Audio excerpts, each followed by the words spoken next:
J'ai compris. It's funny because my system in the US has a French, speaks to me in French, and it's very, very funny. J'ai compris. I understand. Yeah, yeah. I think I noticed the j'ai compris yesterday too, right? That's how we started. It's really funny. Okay. Yeah. Okay. Get it again. Yeah. Yeah, I think we are live now. Good. So Okay. Yeah, I see. No, just in in. the US as a French just speaks to me in French, and it's very, very Oh, that my voice terrifying. So welcome back. And again, it's a pleasure being with you for this second day. And I have chosen one focus for today that's not directly connected with the question of literature, but nevertheless is a very important issue for me at any rate, since I can confess that I met more or less at the same time when I was a student in Paris, Lacan and Derrida. And I have always felt the tension of their strong personalities and the way in which psychoanalysis as a discourse, psychoanalysis as a field, psychoanalysis as an experience was something that was somehow rebounding like a ball, like a soccer ball between them. And what I learned much later, thanks to Ellen Sixou, my supervisor, and we'll talk about her today in the third hour.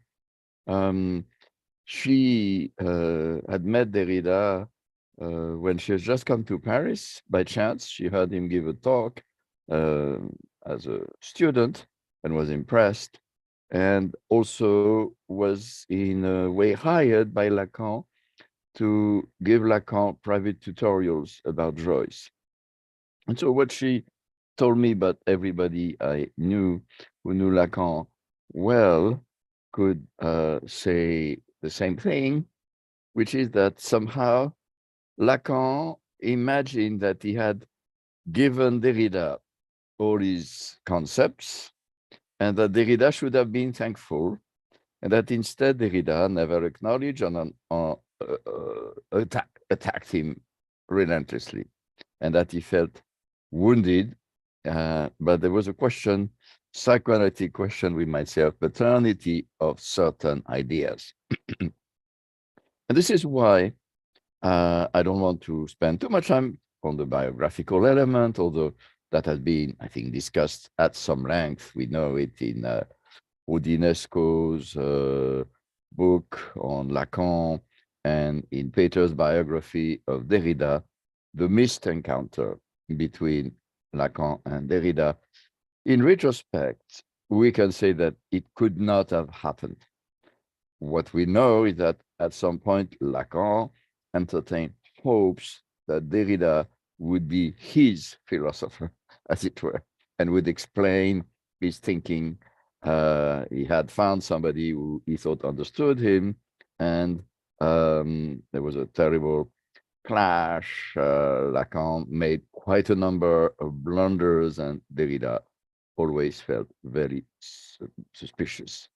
I have to say at the same time, and I would like to dedicate this day to her, that Derrida's wife, Marguerite Derrida, Marguerite Aucouturier, who died in March of this year, March 2020, 21st March 2020 of COVID, who had met a few times, the delightful woman, was Derrida's wife and also a psychoanalyst, most of her life, who translated many books by Melanie Klein and others in French.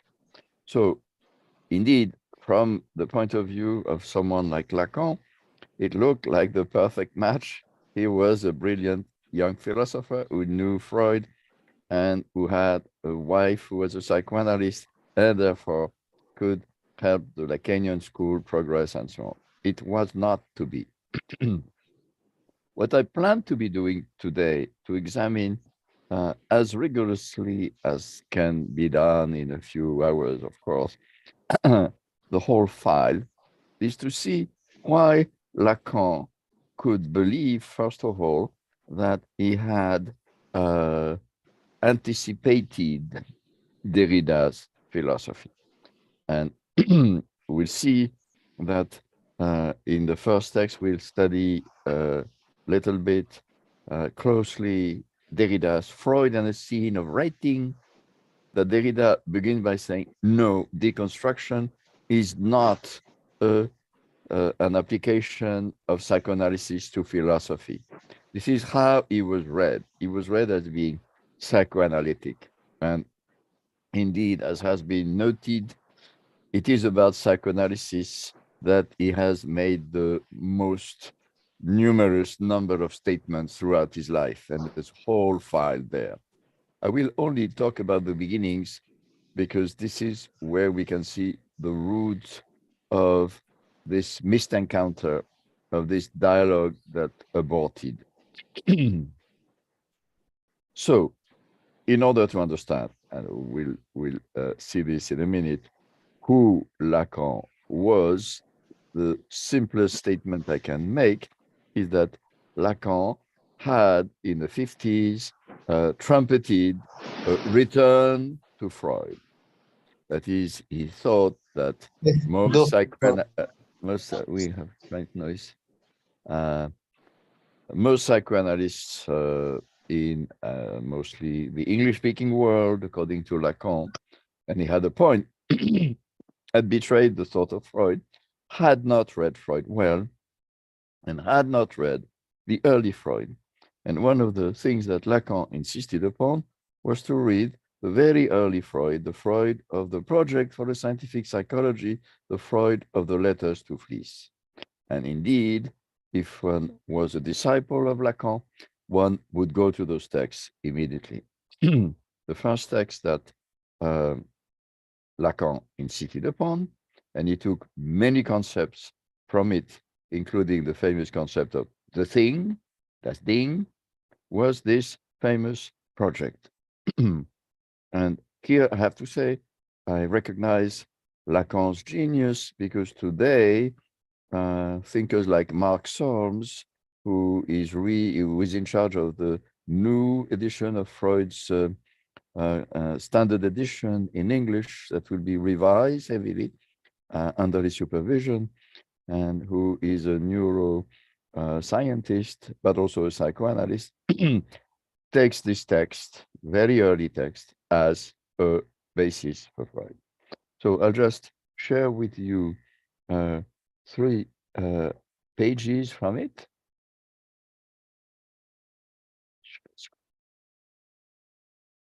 Do you see it? Not yet. Okay. Yeah, it's coming now. Yes. So in that text, we see Freud talking about 2 classes of neurons, QA, QA, those are to pass through. So the quantity of excitation passes through certain neurons in order to account for memory. This is the key concept for Freud at that time, since he was working with hysterics, and his main contention was that hysterics were suffering from memory problems. And so he invents something that is completely speculative, because even though he had dissected animals and brains, he had no sense of the exact working of neurons, that there would be 2 types of neurons: permeable neurons, you see one here, and let's see the next one.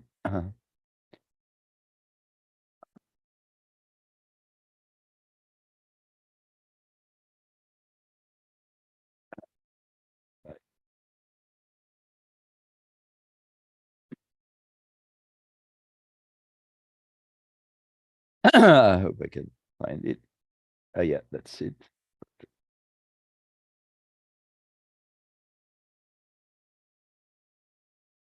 Share this. Can you see this? Yeah, no. Okay, so I need to Yeah, I think you need to reshare. Yes. reshare each time. I see.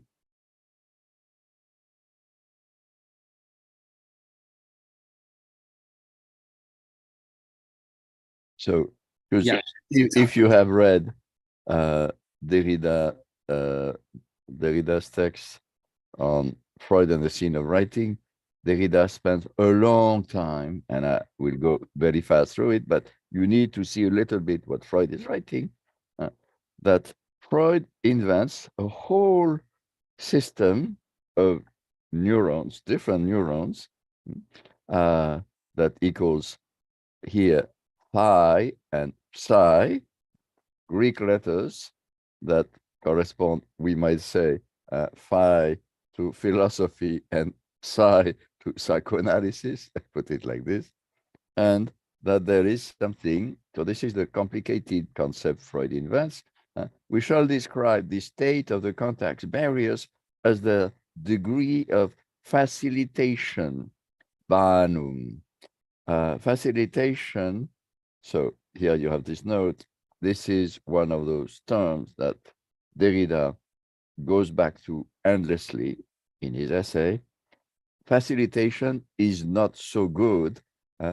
His rendering of the German Bahnung seemed to have introduced by Sherrington a few years after the project was written.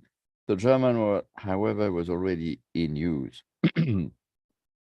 If you know German, Bahn means simply the train or the way or the path. And that's why facilitation is a little misleading. And we'll see the different translations. In French, Derrida used frayage, which is not far from facilitation, which is the idea of opening a way into a differential system in which you have, so the main idea of Freud is you have certain neurons that block, certain neurons that are permeable, and certain neurons that keep a trace of the impression. Let me now take another look at, so we are again going to reshare the last text of the project, that I want to share with you is what is quite amazing in Freud is this ability, and we know that Derrida later on will insist on this in a text on Freud, to which I will allude today, but just in passing because it poses many other problems on speculation in Freud.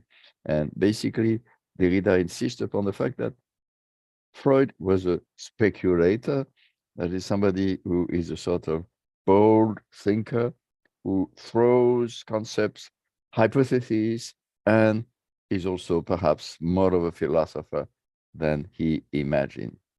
So another point I wanted to check with you is this consciousness. This is again Freud's project, gives us what are called qualities.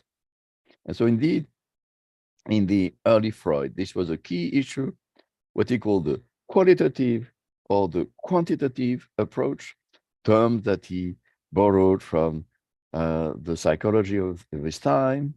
But here, this is a passage that Derrida often quotes because what you can see is that already in Freud, what matters is the question of difference, the difference between types of neurons, the difference between types of traces kept from sensation, external stimuli, and so on. See, in the phi system, you can see here that Freud doesn't really know where quality comes from.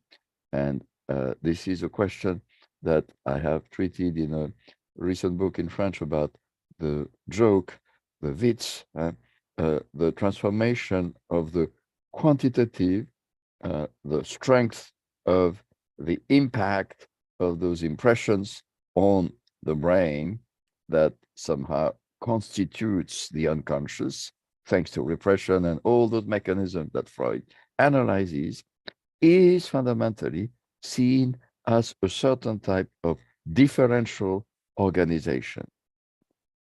In a text that Freud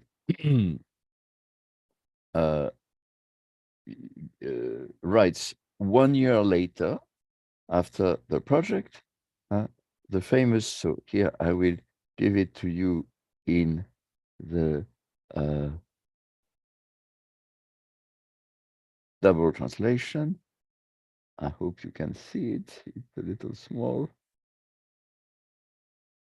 Letter 52. Oh, it's not very good. Very big here. Can you see this on the screen? Yeah, you can see it. It's a bit small. Yes, It's small. It's small. Let me then try to open it. Yeah, I think you now see it. we see it, but it's a bit small. So maybe Okay. So I have a different system is not working very well today. Sorry about that. I want to. I'll stop. Yeah, I think I'm sharing at the wrong level. That's it. Now you should see the bigger text. Yes? Can you see a bigger text? yes, we can see it. Yes. So this is, so it is, if we call it letter 52, it is given the classification of the letters to Fliess in the classical standard edition letters, the origin of psychoanalysis. So you see December 6, 1896. It's the moment when Freud decides to revise this speculation on neurons as a speculation on rearrangement that is a retranscription. And I give you here the German because you have that term of Umschrift. Schrift means writing, Umschrift, rewriting. And again, you see here Bahnen, that is the types of paths. Here they translate it simply as paths. Okay. And then we have this notion here that the unconscious, this is shown in the following schematic picture, which assume that the different registrations are also separated, not necessarily topographically, according to the neurons, which are the vehicles. This assumption may not be necessary, but it's the simplest and it's provisionally admissible. I want to insist on this because we often say, you know, Freud invented psychoanalysis as a discourse about speaking and so on. We should never forget that he wanted to ground his practice in a certain notion of the brain, a materialist conception of the unconscious that would be, as you can see, you have the perception, W, neurons, the indications of perception, Wahrnehmungszeichen, that is in really signs of Zeichen means sign, the first registration of perception, UB, Unbewusste, the unconscious, the second registration, arranged through causalization, and then Vorbewusstsein, here, pre-consciousness, the third transcription attached to word presentations corresponding to our official ego. The cathexis proceeding from this double V. Again, cathexis is a tricky term in English. Besetzung, investment in French, is simpler. But the point simply here, we could see all the little diagrams that Freud sends to Fliess. But the point made by Lacan very early, and this is the basis for what he thought would be a sort of agreement with Derrida, is that if we look at it like this, in Freud, we have this idea that the unconscious is a system of written traces, and that to understand the way repression functions and the way trauma functions and the way hysteria, neurosis, psychosis, you have to understand this in terms of different types of writing through neurons. So I think, great, fantastic.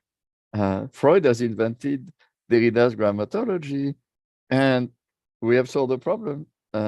Total agreement. And indeed, I have to say that when I was a student and I just read those texts via the Lacanians, and I knew a little bit Derrida, but not so well, I thought, oh, they're saying the same thing. Perfect, great. we have a sort of total agreement and so on. What I hadn't understood, and what I hope to make you understand, is that Derrida's deconstruction is a very rigorous examination of the discourses and would not accept something like a vague uniformity or conformity. And for Derrida, one has to go deep and investigate. I owe this to a very good book by Paul Early that I have here. You should have put it. Friend of mine who just published this book called Derrida and the Legacy of Psychoanalysis, Oxford. Paul Early has done what some of you may be tempted to do, and let me share this, if I can do it. Paul Early. Don't see it in my, okay. No. That's it. Do you see this? Can you see? Yes. Yes. Okay. You see that little note? Yes? Yeah. Yes. So what he has used, and it is a text, I confess I haven't seen it, in 1954-55, while preparing his thesis on the problem of Genesis in Husserl, Derrida drafted a 40-page text, L'inconscient, the unconscious, for his then tutor Louis Althusser. So that's also for those of you who know a little bit about Lacan. For many young Lacanians, Althusser was the mediator. He was the one philosopher who had read Lacan early. He arranged Lacan's invitation to the École Normale Supérieure, and there was for a while a collaboration between Lacan and Althusser. And so Derrida, as again, remember those texts that Derrida would write quite extensively, 40 pages, and he tries in that very early text to take a good look at Freud. And we can see, at least from the text in Writing and Difference, that Derrida, as he would do, read the whole text, all the texts of Freud, went through them systematically, the standard edition, in English and in German, because his German was very good. And to understand the links between phenomenology, let's say Husserl, and Freud. So at this early stage, Derrida does not simply oppose psychoanalysis and phenomenology. The non-intentional structure of the unconscious is still the telos of intentionality, an early example of Freud's indebtedness to metaphysics. What renders the idea of unconscious content suspect here is its reliance on a temporality based on presence rather than dialectical synthesis. By presenting the unconscious as oriented by intentionality, Derrida concludes that Freud, Carl Jung, and Alfred Adler effectively reduce it to a philosophical concept when it should be understood as an original synthesis of intentionality and non-intentionality. Remarkably, even in this early essay, psychoanalysis is said to contain resources for the rethinking of the unconscious, notably in its practice, where the object or sense of a patient discourse undergoes continual dialectical revision. So you see, 1954, 1955, when Derrida was a graduate student, had this systematic confrontation with psychoanalysis. And this is what early, I'll share another page of early, if I can.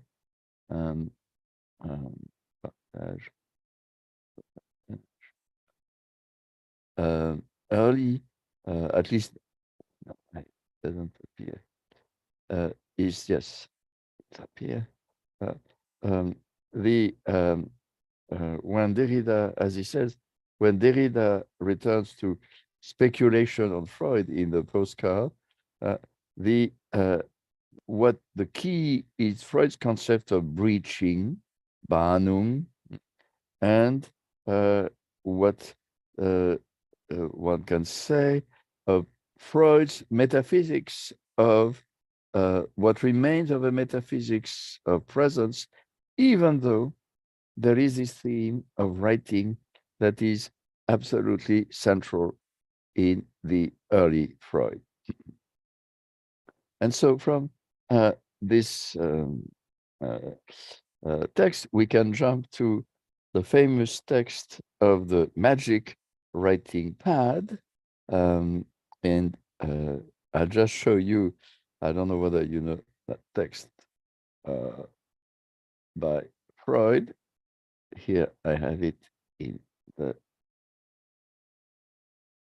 standard edition. And this is, of course, the text that Derrida made famous, a note upon the mystic writing pad.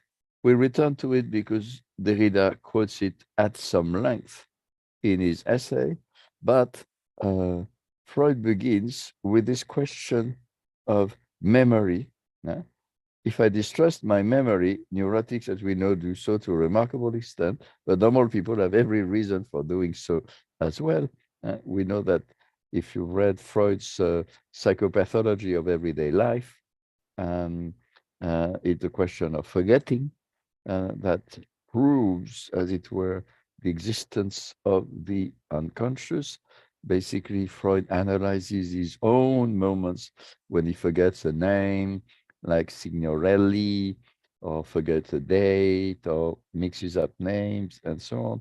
And by a sort of introspection, always reconstructs why the act of forgetting was in fact a way of concealing something or repressing something, to the point that one can say for Freud, one never forgets, one always represses.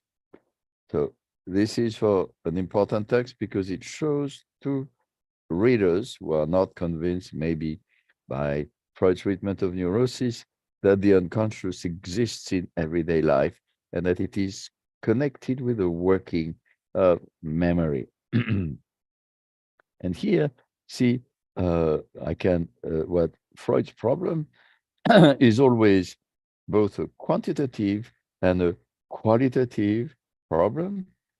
If I want to make full use of this technique for improving my mnemic function, there are two different procedures. I can choose a writing surface, a sheet of paper. It will be permanent, but the receptive capacity of the writing surface is soon exhausted. The sheet is filled with writing. There is no more room, not enough memory. Or the alternative, I write with a piece of chalk on the slate. I have an always ready slate if I erase it, but then I lose it. I must wipe it out. And so then Freud finds this image of the writing, the magic writing pad, a slab of dark brown resin or wax with a paper edging. So this is where Freud says it constitutes the writing. There is a little stylus, a pointed stylus scratching the surface, the depression upon which constitute the writing. The scratching is not affected directly, but through the medium of the covering sheet. I'll stop the sharing because this is something we will refine soon, but I'll just try to show you one image. My computer seems to be a bit messy today.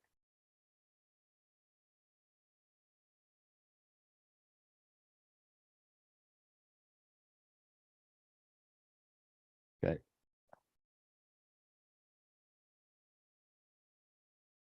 This is more or less the way it was. Yeah, as you can see this, and so this is the original mystic pad.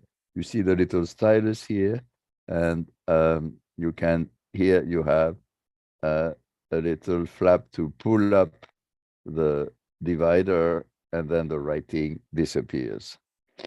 So if we look now, if we focus on Derrida's analysis, and I think this text is an amazing document. I hope you have it here. Derrida and Freud and the scene of writing. He begins by saying that despite appearances, the deconstruction of logocentrism, and this is the term that he keeps referring back to, is not a psychoanalysis of philosophy. These appear in the analysis of historical repression and the suppression of writing since Plato. You see here, indeed, a psychoanalytic language used by Derrida, the repression or suppression of writing. One can say that it is a Freudian logic, indeed.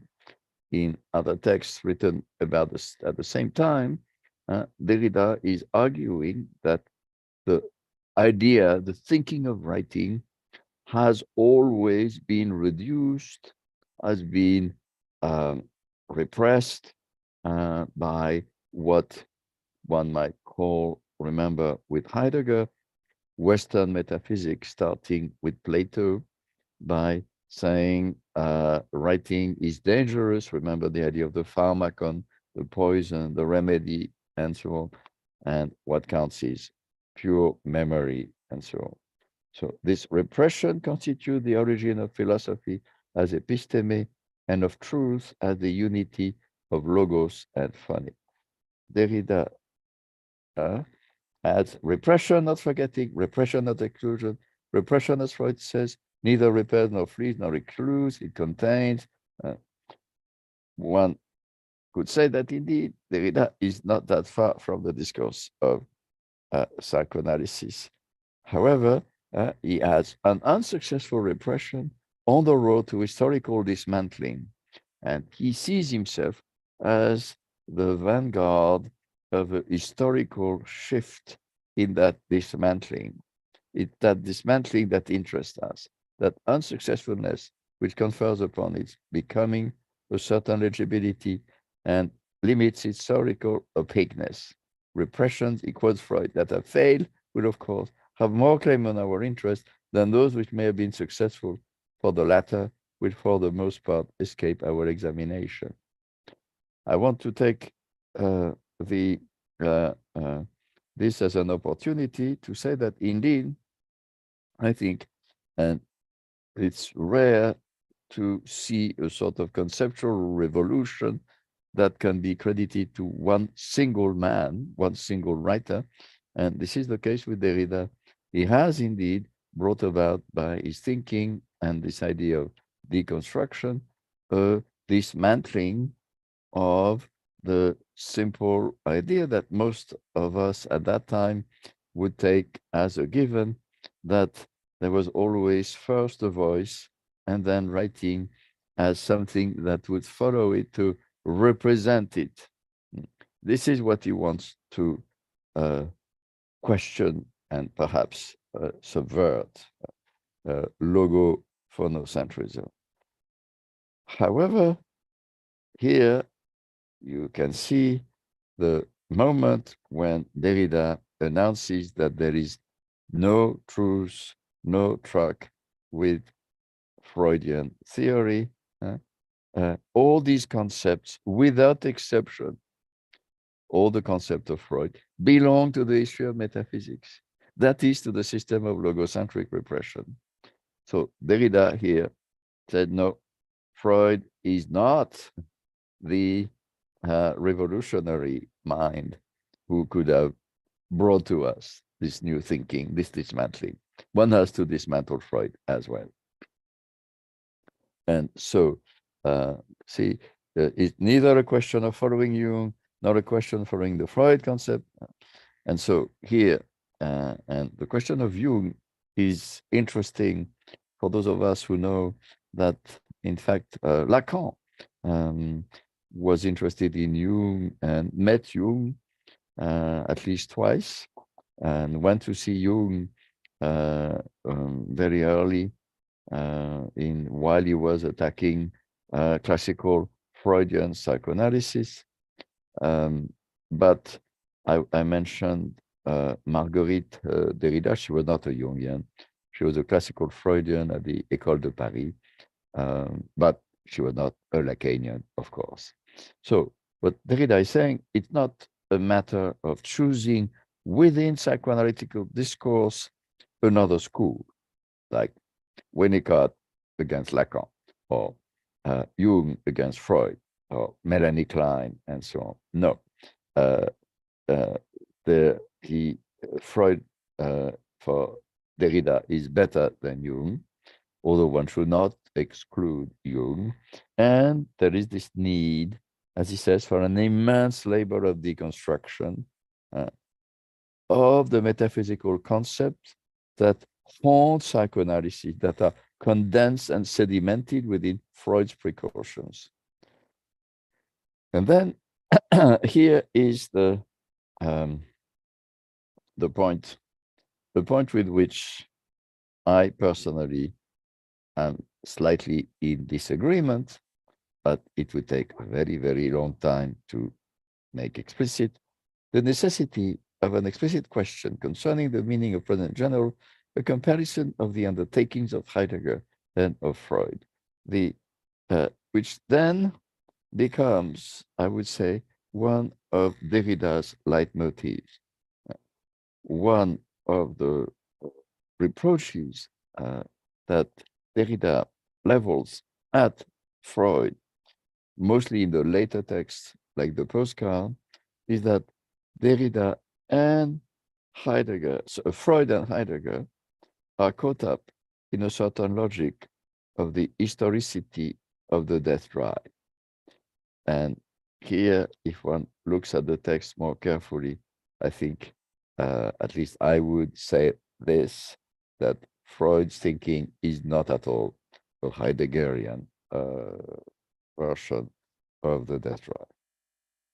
Here, it is just a general program, a comparison of the undertaking of Heidegger and Freud.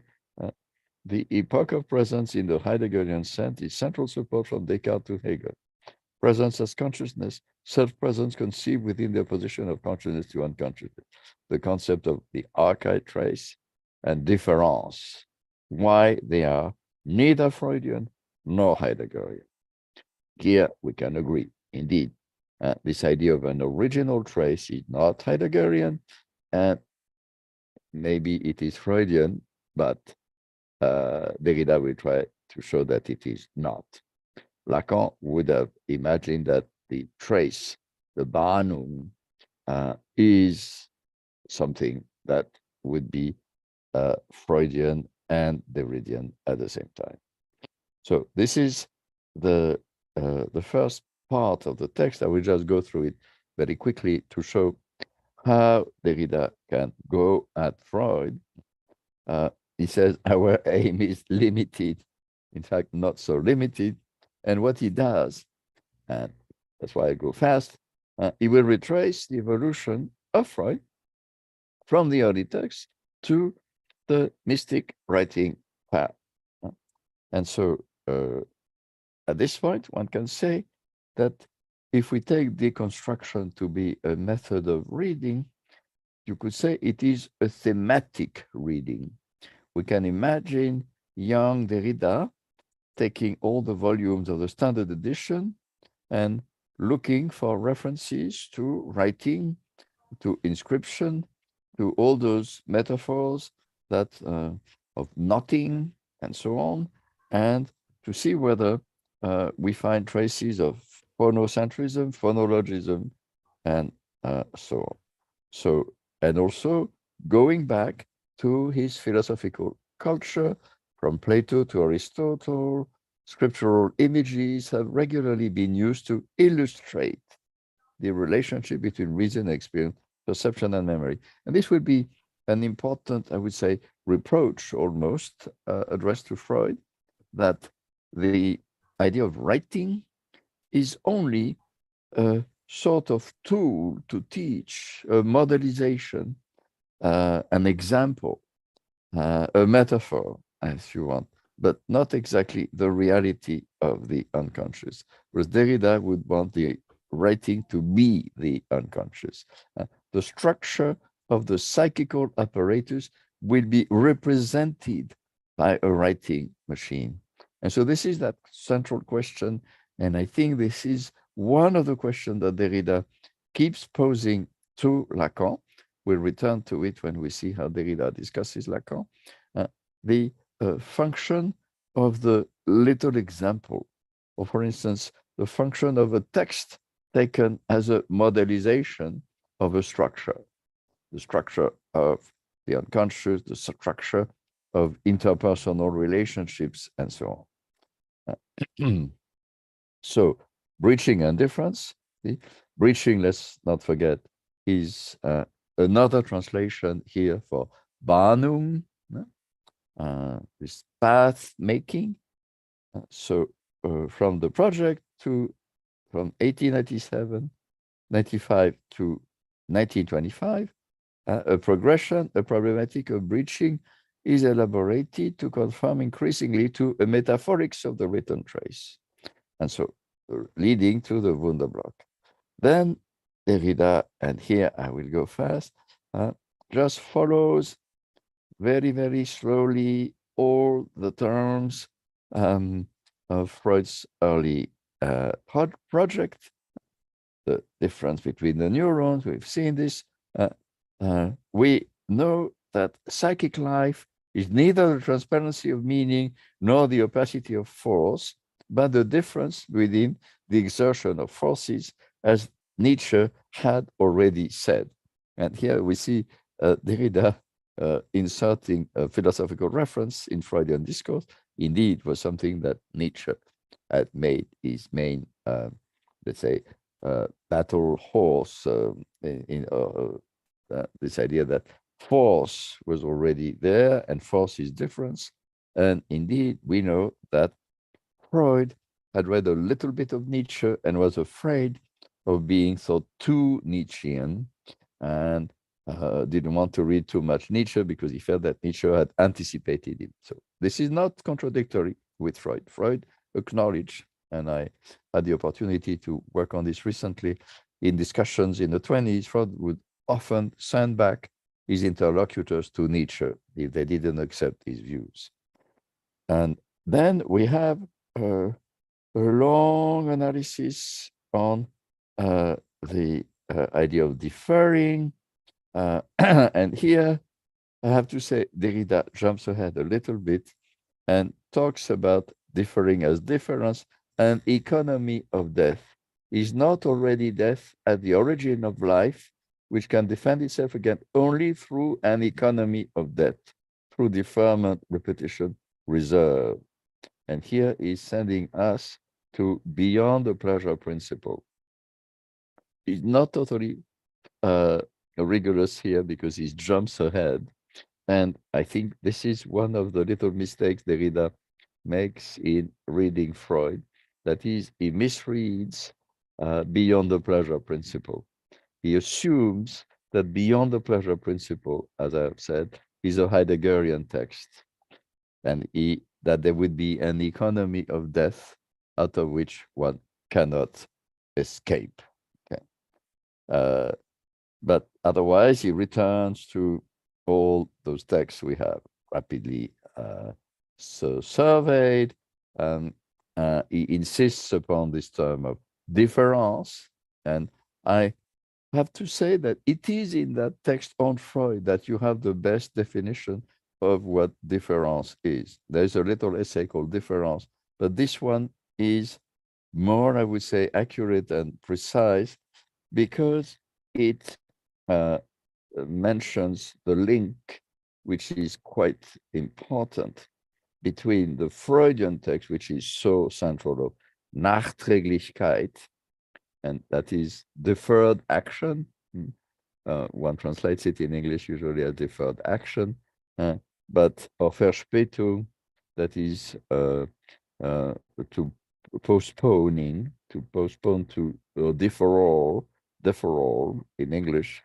All those terms for Derrida, as you can see, have to be understood according to the idiom they're written in.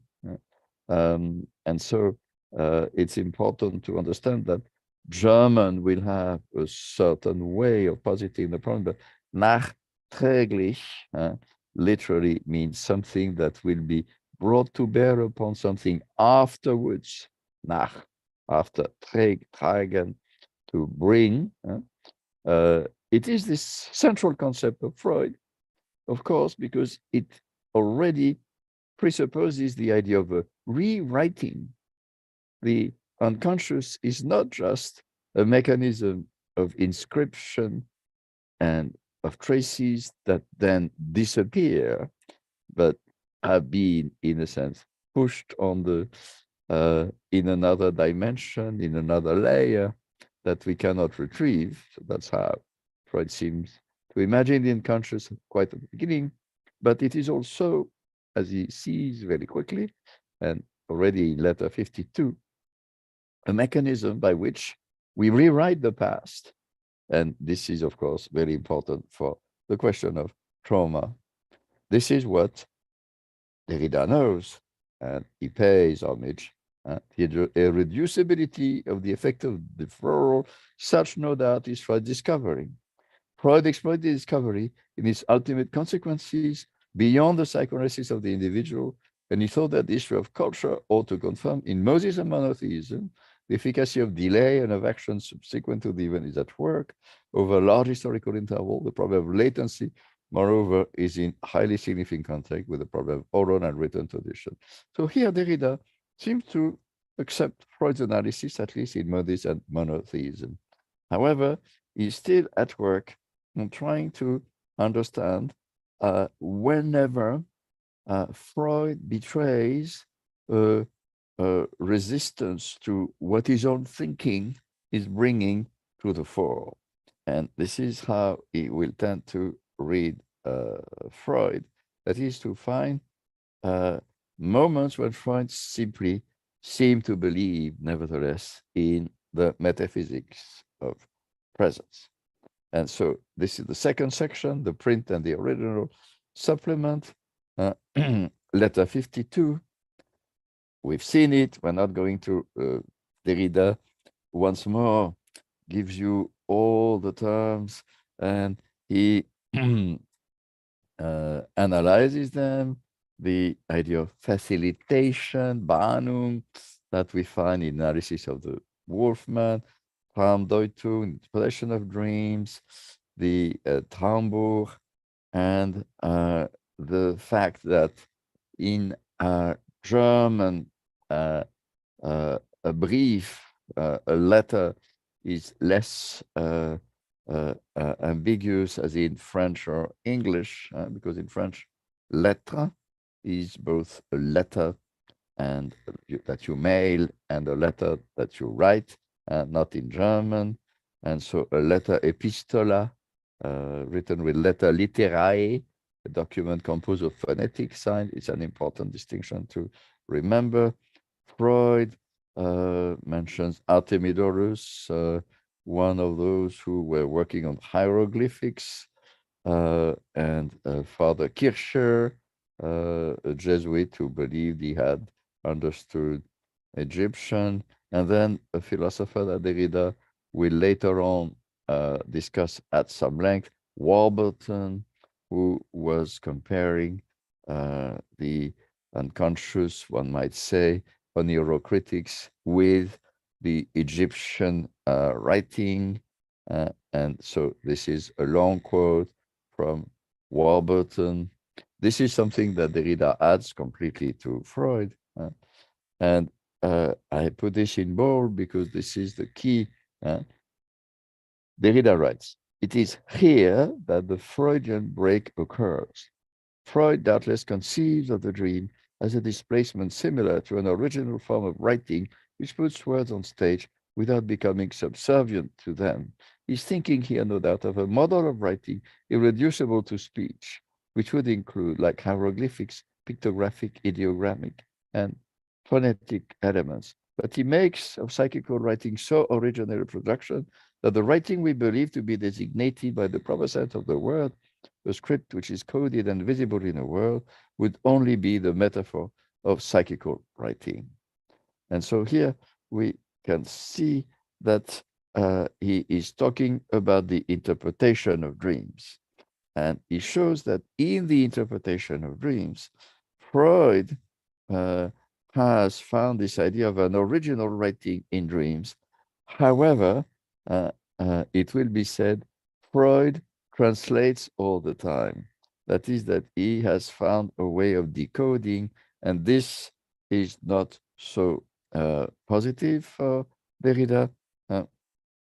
And he quotes again the interpretation of dreams.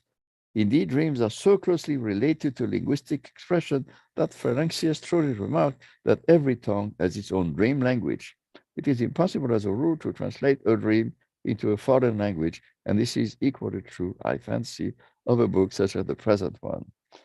What is valid for a specific national language is a fortiori valid for a private grammar." So in all this, Derrida seemed to be following Freud and agreeing with Freud, but then, as he says, rewrites in his own concept, the text is not conceivable in an originally or modified form present. The unconscious text is already a weave of pure traces, originally prints. Everything begins with reproduction, always already. That's his understanding of Nachträglichkeit. It's always, presence is always reconstituted by the thorough, nachträglich, belatedly, supplementarily. For the nachträglich also means supplementary. The call of the supplement is primary here. It hollows out that which will be reconstituted by the thorough as the present. The supplement which seems to be added as a plenitude to a plenitude is equally that which compensates for a lack, qui supplée. So this is the logic of Derrida of suppléance, supplementarity, and difference of differential energy. So if you read this, you will have seen how he reads through it and all the metaphors of breaching, a root, a violent inscription of force, and the echoes of other thinkers, Plato, Hegel, and Proust. The postscript which constitute the past present as such is not satisfied, as Plato, Hegel, and Proust perhaps thought, with reawakening or revealing the present past in its truth. It's interesting to note that Derrida rarely mentions Proust. And I think for those of you who may know Proust, one could say that indeed he's right. Proust had exactly understood, and perhaps better than Freud, the logic of this writing in us, since at the end of La Recherche, the narrator discovers a certain truth, and the truth is that there has been the inscription of all those traces in his unconscious, and he has to stop wasting his time and write the book that is already written in him, which is more or less what Derrida is suggesting here. However, he adds this, we ought perhaps to read Freud the way Heidegger read Kant. Like the cogito, the unconscious is no doubt timeless only from the standpoint of a certain vulgar conception of time. That again is a point I would disagree with and betrays, I think, this Heideggerian handle that Derrida keeps somehow bringing to bear, inserting in his reading of Freud. Okay. And then we move on to the famous analogy of the machine. The machine is from the idea of the dreams and all the metaphors used by Freud in book 7 of the Interpretation of Dreams, and in passing a text from 1913 that Derrida highlights, and some of you may not know it, but it's an interesting text, short text, The Claim of Psychoanalysis to Scientific Interest, in which Freud says, again, he repeats the idea that it seems to us more appropriate to compare dreams with a system of writing than with language. Quite an amazing sentence seen from the point of view of Derrida. You see how accurate, and really Derrida didn't miss anything in Freud's collected works. The interpretation of Reid is completely analogous to the devisement of an ancient pictographic script such as Egyptian hieroglyphics. And then in that same quote, if this conception of the method of representation in dreams, mise en scène, this will be the term that Derrida will focus on. Representation in German is Vorstellung. If you translate literally in French, mise en scène. In English, you could say staging, pre-staging, or restaging. So this is the term he will focus on for his long analysis, and he calls it, I cannot be too long here, Freud's piece of wax and the three analogies of writing. We have seen what Freud was doing with it. Basically, when piece of wax, and here you can find that Derrida is kind of philosopher who finds a certain analogy. For anybody who knows French philosophy, the idea of the piece of wax sends us to Descartes, the second meditation, when Descartes meditates on how wax can be transformed and then yet remain the same. And he's trying to talk about illusions, whether my senses are illusory or whether I can find a certain truth in my thought and so on. And so basically what Derrida does is a very, I would say, myopic and systematic reading of the mystic writing pad with all its images. And if one assumes that this is a sort of culmination of a Freudian trajectory, Derrida then concludes that in spite of the fact that Freud takes it as a perfect representation of the unconscious, it is just an analogy. And so, see, he sends us to Descartes, and he reads closely all the images in text, and to conclude that the machine does not run by itself. Where is its energy? The energy comes from somewhere else. And Freud, like Plato, continues to oppose hypomnetic writing and writing ante psyche. So this is another key here. After a long analysis, he concludes that we are back to Plato's analysis of memory in Phaedrus. Hypomnetic writing means a secondary memory, a memory that is an artificial memory, a fake memory, a machine memory, and there is nevertheless the belief in the true memory of consciousness. And Derrida then, all that Freud had thought about the unity of life and death should have left him to ask other questions here. And basically, he tries to say that Freud is not absolutely consequent. He should have been going in the direction of a Derridian notion of the trace, and he doesn't. And he reduces this little machine to an example, a machine, a metaphor in case, and not something that is irreducibly original. So, in a sense, we are thus argued in a Freudian breakup, beyond and beneath a closure we might term Platonic. Freud remains Platonic, and so he writes this, and that's a sort of conclusion.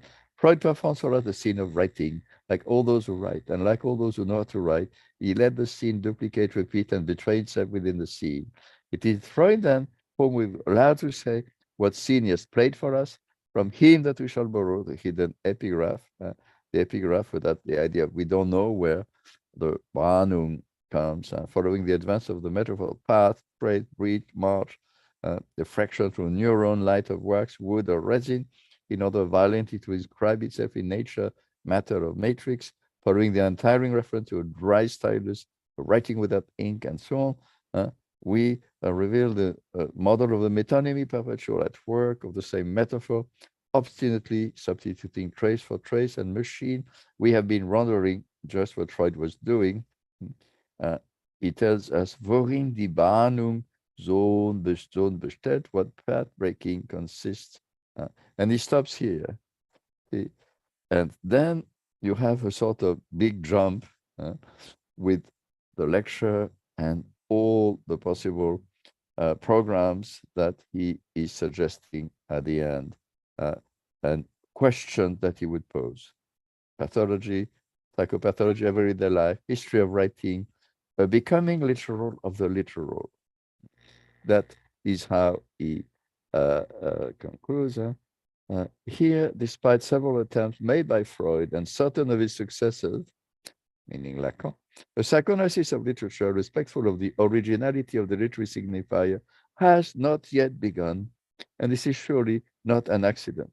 Only until now, only the analysis of literary signifies, that is, the non-literary signified meaning has been undertaken. But such questions refer to the entire history of literary form themselves and to the history of everything within them, which were destined precisely to authorize the disdain of the signifier. And then at the end, surprisingly, one might say, he seemed to indicate that perhaps in Melanie Klein, and at that time, his wife was translating Melanie Klein, one would find something different.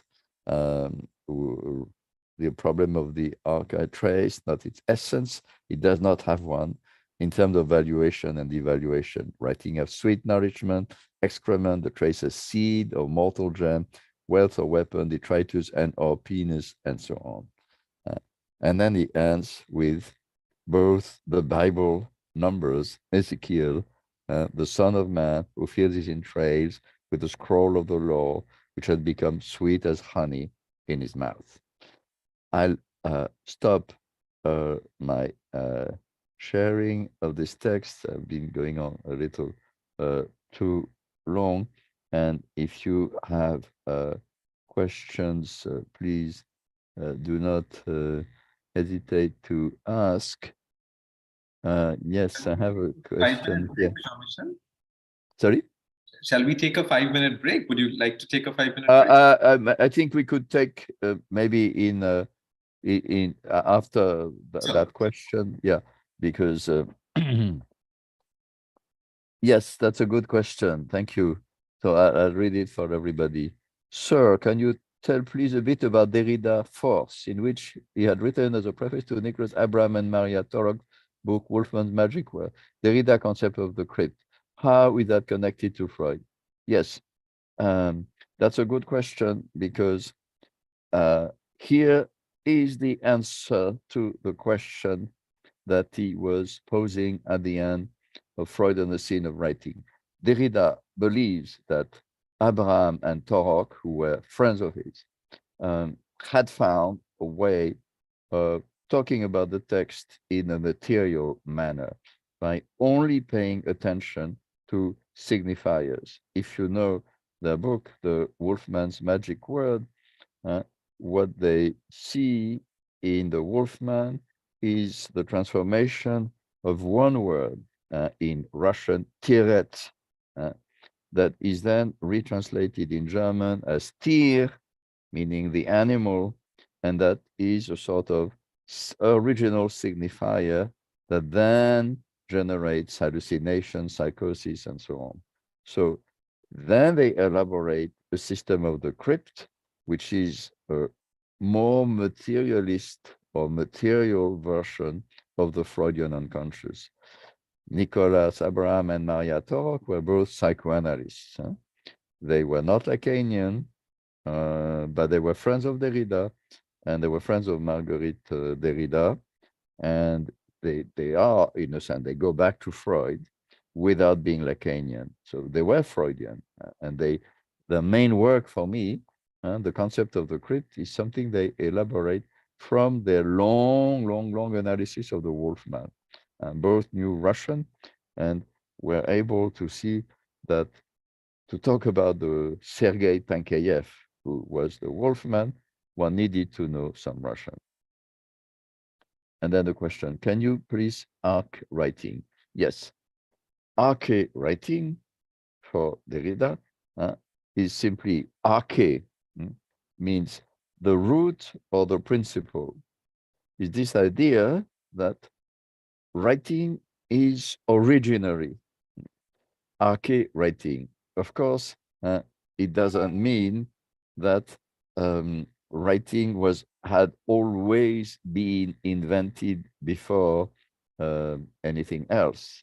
But arche writing is this a condensation for Derrida to talk about the fact that one should not believe, as in phonocentrism, that writing is always the representation of the voice. See, as we tend to believe, we all remember that there was a moment when we didn't know how to write, and then, but we knew, we learned to speak, and then we learned to write. And because of that, we think that writing is always secondary. What Derrida is always pointing to, like Lacan, for that matter, they don't disagree on there, is that, yes, we learn to speak, but we learn to speak in a written world, a world that was full of signs that we could not read, we could not decipher, but that we slowly learn to decipher. And so for Derrida, this is exactly what he means by arche writing, means not in a naive historical manner. First there was writing, then speech. His thinking has been reduced to that, which would be absurd, and he never said that. But what he wants to, if we want to subvert the usual belief that writing is secondary, Derrida says writing is first. Writing comes first, and it's called arche writing.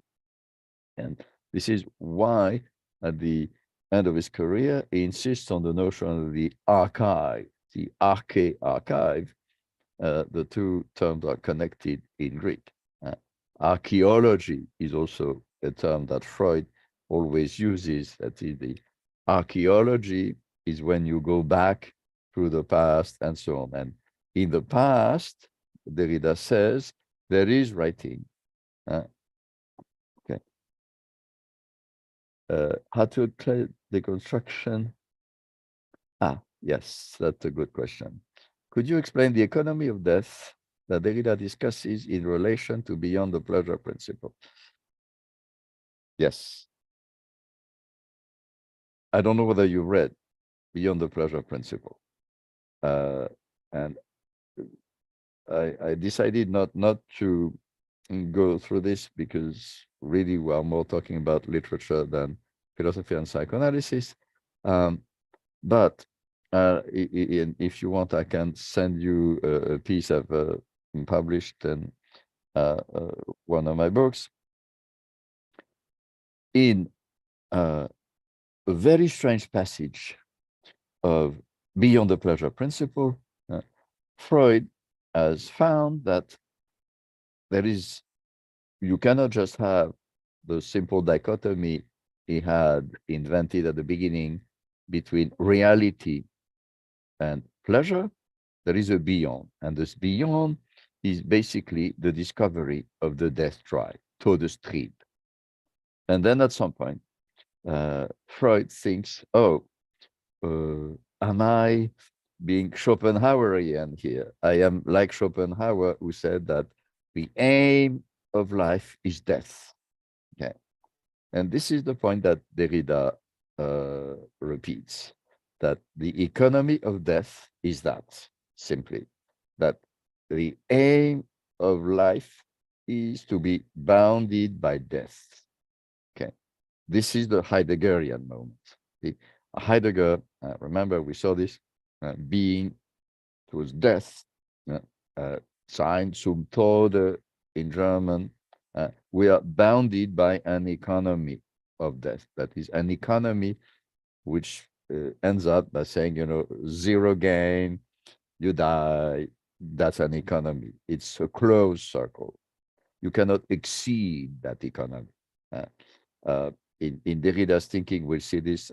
There is often a nod to Georges Bataille, who was thinking of an anti-economy or an economy of excess. But for Derrida to say economy means, when you say an economy, I economize, I count what I gain, I count what I lost, and at the end, the two sides have to tally. So life and death are equal, we are bounded, this is closed, and so on. This is what Derrida says in his on Freud speculate on Freud in the postcard. However, and so to my immense surprise, Derrida didn't read the last chapter, in which Freud surprisingly contradicts himself and says, no, this is not so, we cannot think like that. There is another way out, and perhaps there is something like the immortality of the cell. And then Freud goes on for 10, 15 pages that are not read by Derrida, even though he spends like 200 pages to read the first 50 pages of Beyond the Pleasure Principle. Okay. So that's what I meant. And then, considering the importance of spiritual automatic writing in time of Freud, that's a good question, yeah. This is something that I don't know whether you know, the work of Helen Sword, like a sword. She wrote a very good book on modernism and spiritualism. And we know that Freud hesitated a lot about spiritualism. And that this is something that my friend from Sussex University, Nicholas Royle, you may know his name, R-O-Y-L-E, has written a lot about. The presence of these spiritualist elements in Freud, and whether Derrida has any belief in this. Derrida at times played with this idea that there could be a certain of spiritualist echo, coincidence, and so on. Derrida would be more skeptical than Freud was, actually. That's it. What is Derrida's concept of difference? So for this, I would say it's not something I can summarize in one sentence, because this is the whole work of Derrida. Just read the passages in the essay on Freud in which he defines difference. For Derrida, difference is always temporal and spatial. That is differing, postponing, and it is a sort of mark of non-identity, quite simply. And what you see, if you have heard the beginning of the class, maybe you were not there, it is there in Freud's project. For Freud, already, what constitutes the unconscious is a system of inscription of traces that is differential. Freud has to speculate two types of neurons, neurons that are permeable and neurons that keep, and they're not the same. And so for Freud, who had no real scientific basis for his speculation, these neurons were, what marked the neurons' work was difference. They were not the same. One type let it pass, the other stopped it, and otherwise it couldn't work.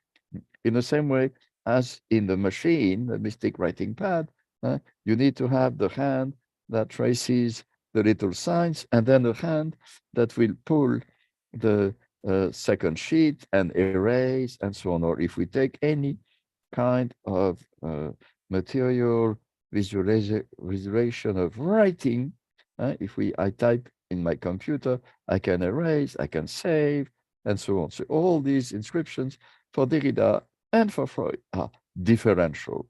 So this is the key. There is an originally difference, but however, in spite, according to Derrida, of Freud's insistence that there is this difference, he shows that nevertheless, Freud quite often betrays a certain Platonism and seems to believe in a sort of pure memory as opposed to the machine and so on. Okay? The importance of arithmetic writing time, Freud, what does that affect situation in psychoanalysis? You know, I mean, if you talk about automatic writing, that is, at least for me, being French, an invention of the surrealists. The surrealists went back to Freud. And there was, of course, automatic writing among mediums who thought they were inspired by someone. We have the case of, for those of you who may know modernism, Yeats's wife, who gave him the text of a vision, and she wrote nonstop the dictation of spirits who were telling her what to write. So she would write like this. The surrealists began surrealism by meeting in cafes, and they would just write anything that came to mind and so on. Freud always rejected that. Freud said, no, this is not how it works. He in a way, refused to say that this was a direct product of psychoanalysis. And so this is, one needs to know this. Freud at the same time was quite ambivalent, facing the drift that he saw with Jung, a drift towards occultism and so on. Freud resisted that. He was not an occultist. He didn't like that. He spoke of the tide of mud coming from occultism. Freud was a rationalist. Nevertheless, he knew that there were weird coincidences at times, and that maybe there could be something like transmission of thoughts and a lot of what psychoanalysis works with had been discussed, at least in English-speaking countries, mostly in America. This is what Freud saw during his one visit to America, like the Society for Psychical Research, and they were working with mediums and so on. Freud didn't reject that. He said, yeah, maybe it is pure hysteria, maybe it's something else, but one has to analyze these phenomena. I wouldn't say they don't exist, but there was a measure, I would say, of rationalism and skepticism, both in Freud and in Derrida. Deconstructing modernity. Had 2 years to 2 terms in interpreting any modern novel. I'm not saying that Derrida is deconstructing modernity. Modernity is such a broad concept that we can say that this is the way the world evolves and so on. So what would be at stake is the link between modernity and modernism. See, and so modernity, if you like think as Jürgen Habermas does, that modernity is a certain discourse of the Enlightenment, of the of progress, and that it culminates maybe with Kant in the 18th century, sort of discourse of the idea that progress based on sciences and tolerance will bring about a better world. That would be modernity. But you also have the Marxist version of modernity, which is predicated on the evolution of capitalism, becoming a world force that nothing can escape from. And that's another version of modernity. You cannot deconstruct modernity. It's such a flabby, enormous term and so on. But what you can see is how in any text there is something you can call modernist. And for instance, you can pose the question of whether a text will be in sync with progress or will attack the idea of progress. See? And if you attack the idea of progress, as you may know, a very important thinker that was quite important for Derrida, Walter Benjamin, opposed Adorno, also important for Derrida. And on this issue, Adorno believed in progress. I'm simplifying enormously here. Adorno believed in progress. Benjamin did not. So that was a wrong application of Marxism, that progress was a bourgeois illusion. So this is how I would say. Of course, you can always deconstruct everything, but I would say deconstruct modernity would be an impossible task. Any other question? Okay, so if not, I suggest a little pause now, and then 5 minutes, and then we'll see how we can continue. Maybe have too much material, but we don't have to cover absolutely everything.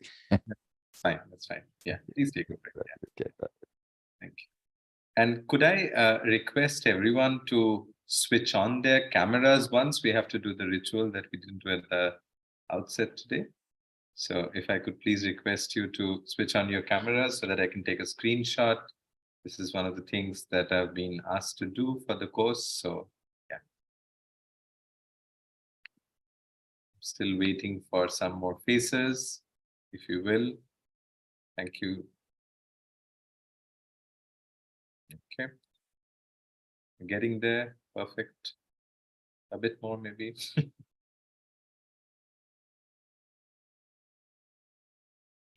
Okay, I'll just take one more.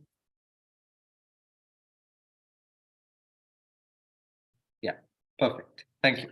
And just a couple of announcements. The recording of the first lecture is in the folders now. You will see there's a certain folder called lecture recordings, and there'll be subfolders titled lecture 1, lecture 2, and subsequently after every lecture, we'll drop the files there. That's one thing I wanted to say. There are some additional texts that Professor Rabate mentioned. I've put them in the folder now. For example, Project for Scientific Psychology, and also the Mystic Writing Pad text. And there's, in fact, the book that he mentioned at the end is, again, something that I've just put inside the folder, Derrida and the Legacy of Psychoanalysis. So yeah, I'll continuously update the material if there are little, diversions in the lectures. Thank you. If there's a question from anyone about any logistical detail, please ask away. One thing that I wanted to say, I'm sorry about this chat problem. Hopefully tomorrow we'll have this sorted, because I've changed the settings for some reason. I think because we started the meeting already, somehow it's not reflecting in the chat settings. So you should be able to send your chats directly to everyone from tomorrow. Okay. Anything else about logistics? Please feel free to ask.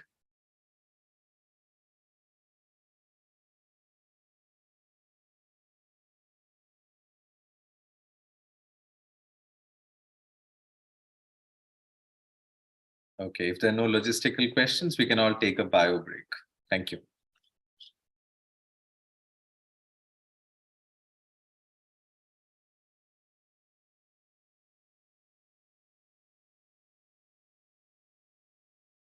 Shall we take 2 more minutes, Professor Rabate? Is that all right? Yeah. Sure, I'm back. Sure. Thank you. Yeah.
Yeah, I think we can get started. Yeah.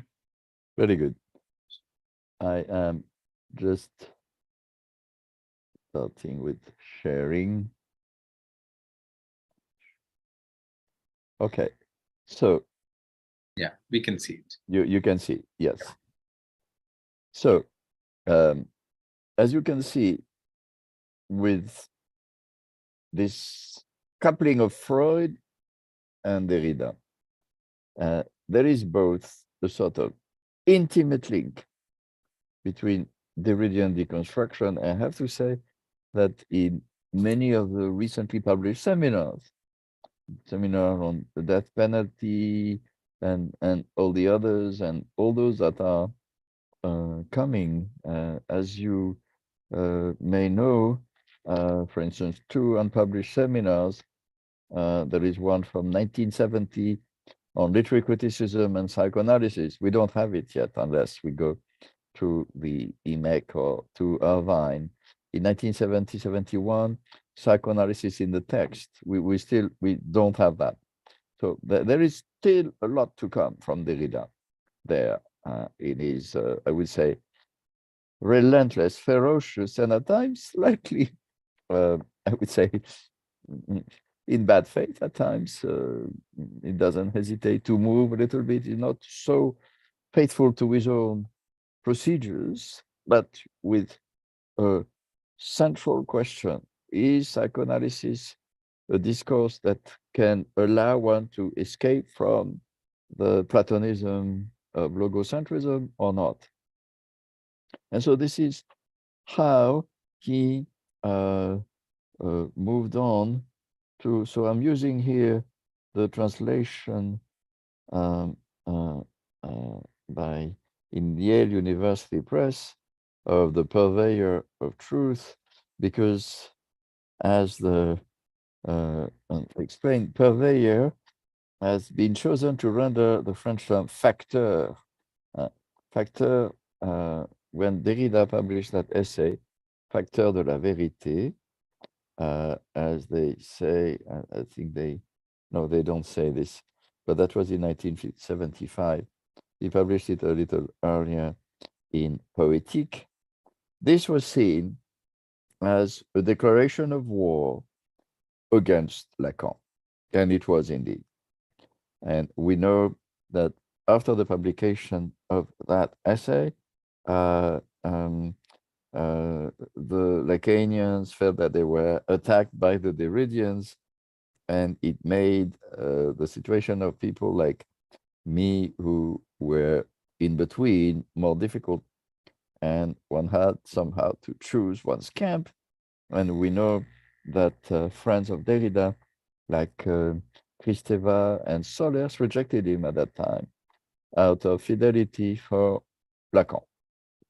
And they stopped publishing Derrida in tel quel, and Derrida was extremely wounded by this because he felt that he had expressed his opinion and he had attacked Lacan, and Lacan was not happy at all, of course, himself. And in order to understand this text, and I hope you know it, you have to know Poe's famous story. If you don't, I'll return to it. And I assume you know a little bit that it is a story in which you have the circulation of a compromising letter, and that in Lacan's rendering, you have three positions: the king, and the queen, and the minister. And the minister steals the letter. The queen sees it but cannot say anything, because if she pointed to the compromising letter, the king perhaps would catch it and accuse her. And so she's caught, and then she asks police to investigate. The police cannot find the letter. And Dupin, invented by Poe, one might say with Dupin, Poe invented a detective fiction for all ages. Dupin meditates, and because he knows the evil minister, he can reconstitute the same mental process and then decide that if the police hasn't found the letter, it is because it simply hasn't been hidden, just there. So that's the principle of Poe's story. It's quite remarkable story. But then Lacan devoted a whole seminar to it, several seminars. And then when in 1966, Lacan allowed François Val at Le Seuil to put together Écrit, which took about a year, Lacan decided to use that excerpt from a seminar that he rewrote for the occasion as the introduction to his huge collection, Écrit, that for a while was the only real publication, and that became a sort of bestseller in 1966. And so when you entered Écrit, you began reading Poe's analysis by Lacan.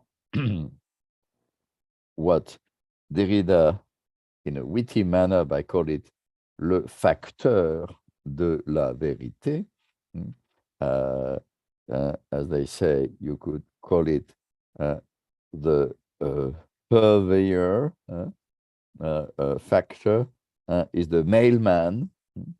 And so there is this idea of the circulation of a letter. And Derrida begins with a few sentences that are quite ambiguous, because that pretext, la psychanalyse a supposé se trouve. I think this is not well translated. I would translate literally, psychoanalysis by supposing, by making suppositions, finds itself. But it could also mean, let us suppose there is psychoanalysis. So you see, Derrida, in that moment of his work, using a number of what you would call undecidable sentences. Sentences you can take in several ways. When you, and then, quand on croit la trouver, c'est elle à supposer qu'il se trouve. When you think you found it, it is it that finds itself. And quand elle se trouve, à supposer, elle se trouve quelque chose.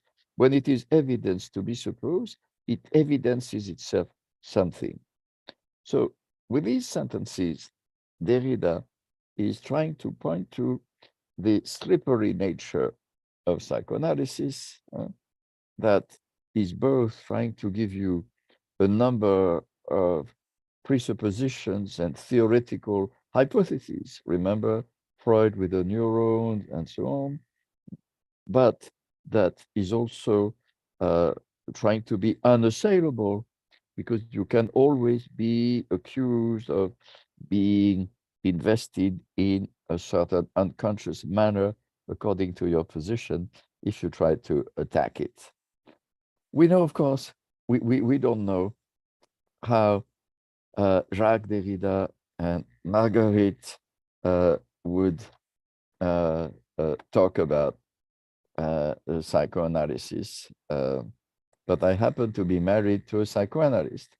And so I know from experience that even though your wife is not going to psychoanalyze you every day, otherwise life would be impossible, that I'm sure Derrida and Marguerite would discuss cases and discuss their private lives in terms of psychoanalysis. So it was something that was in his home, one might say. And so Derrida not only meditates on texts and people, characters like Lacan, quite violent, possessive leader of a sort of group of psychoanalysis who wanted to revolutionize psychoanalysis, but also in a more homely fashion. How can one talk about psychoanalysis from an exterior point of view? And this is psychoanalysis just a text or a truth? Is psychoanalysis an experience? And Derrida, in many texts, we see this, for instance, very well in the postcard, which is made up of a series of love letters to somebody who was not his wife. We know that, probably Sylviane Agassinsky. And Derrida at some point says that a friend in New York announced to a seminar that Derrida was in analysis. And Derrida said, what? We know that Derrida claimed that he never wanted to be in analysis.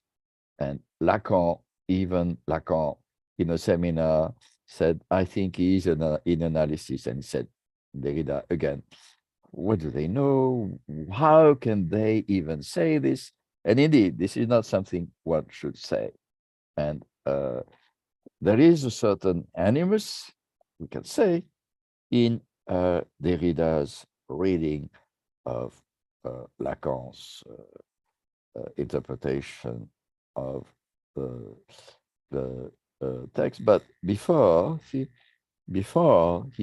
reaches Lacan's allegory, you might say, of the letter, he goes back to issues he has discussed earlier in the idea of the dream, how Freud sees the dream as a transcription, the emperor is naked, how in Freud there is always something in which he insists on the Einkleidung, a coating, something that would betray a logic of representation, veiling, unveiling, the idea that there would be an original truth that could be unveiled, and so on.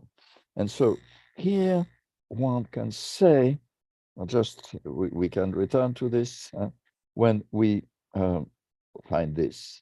I hope you see that. I cannot put it in bold, but you see it in blue. To ask what is truth, one will return very soon beyond the stages of adequation of homoiosis to the value of unveiling revelation, bearing that which is its being. So the language here is Heideggerian. We have this questioning of truth for Heidegger. Heidegger always rejects the idea that truth could be defined by the homology between a statement and reality. For Heidegger, truth is always on the side of revelation, or revelation through language. However, here, Derrida is posing the question of truth in Lacan. And one can say, and this may not be obvious to you, but in Lacan, there is always a sort of dichotomy: savoir, knowledge, vérité, truth. And one of the definitions given by Lacan over the years is that in psychoanalysis, truth produces a whole in knowledge. Knowledge is both the knowledge, scientific knowledge, and the knowledge we can have about our lives, our world, and so on. And there is always a sort of eruption, a sort of violent inscription of something else, which is the emergence of the unconscious as truth. And this is what fundamentally Derrida is attacking. And then is looking at the idea in Lacan of the letter, the materiality of the letter. And here again, he looks at beyond the pleasure principle, and it's this long introduction to his readings, to his reading of Lacan, that then is used to begin the text. Truth inhabits fiction. This is how Lacan presents it. This truth is somehow linked with a certain fiction. Lacan would always say truth as a structure of fiction. And what fundamentally Derrida concludes is that in Lacan's use of Poe, is that so he reconstructs the story as, in a way, transformed into a sort of structuralist allegory by Lacan, into the idea that there is a certain truth that is delivered by Poe, and the truth is that the signifier, the empty signifier, is the signifier of castration, and that castration would be the truth of psychoanalysis. I'm going here quickly, as you can see through the text, that is read, and again read with Heidegger. And so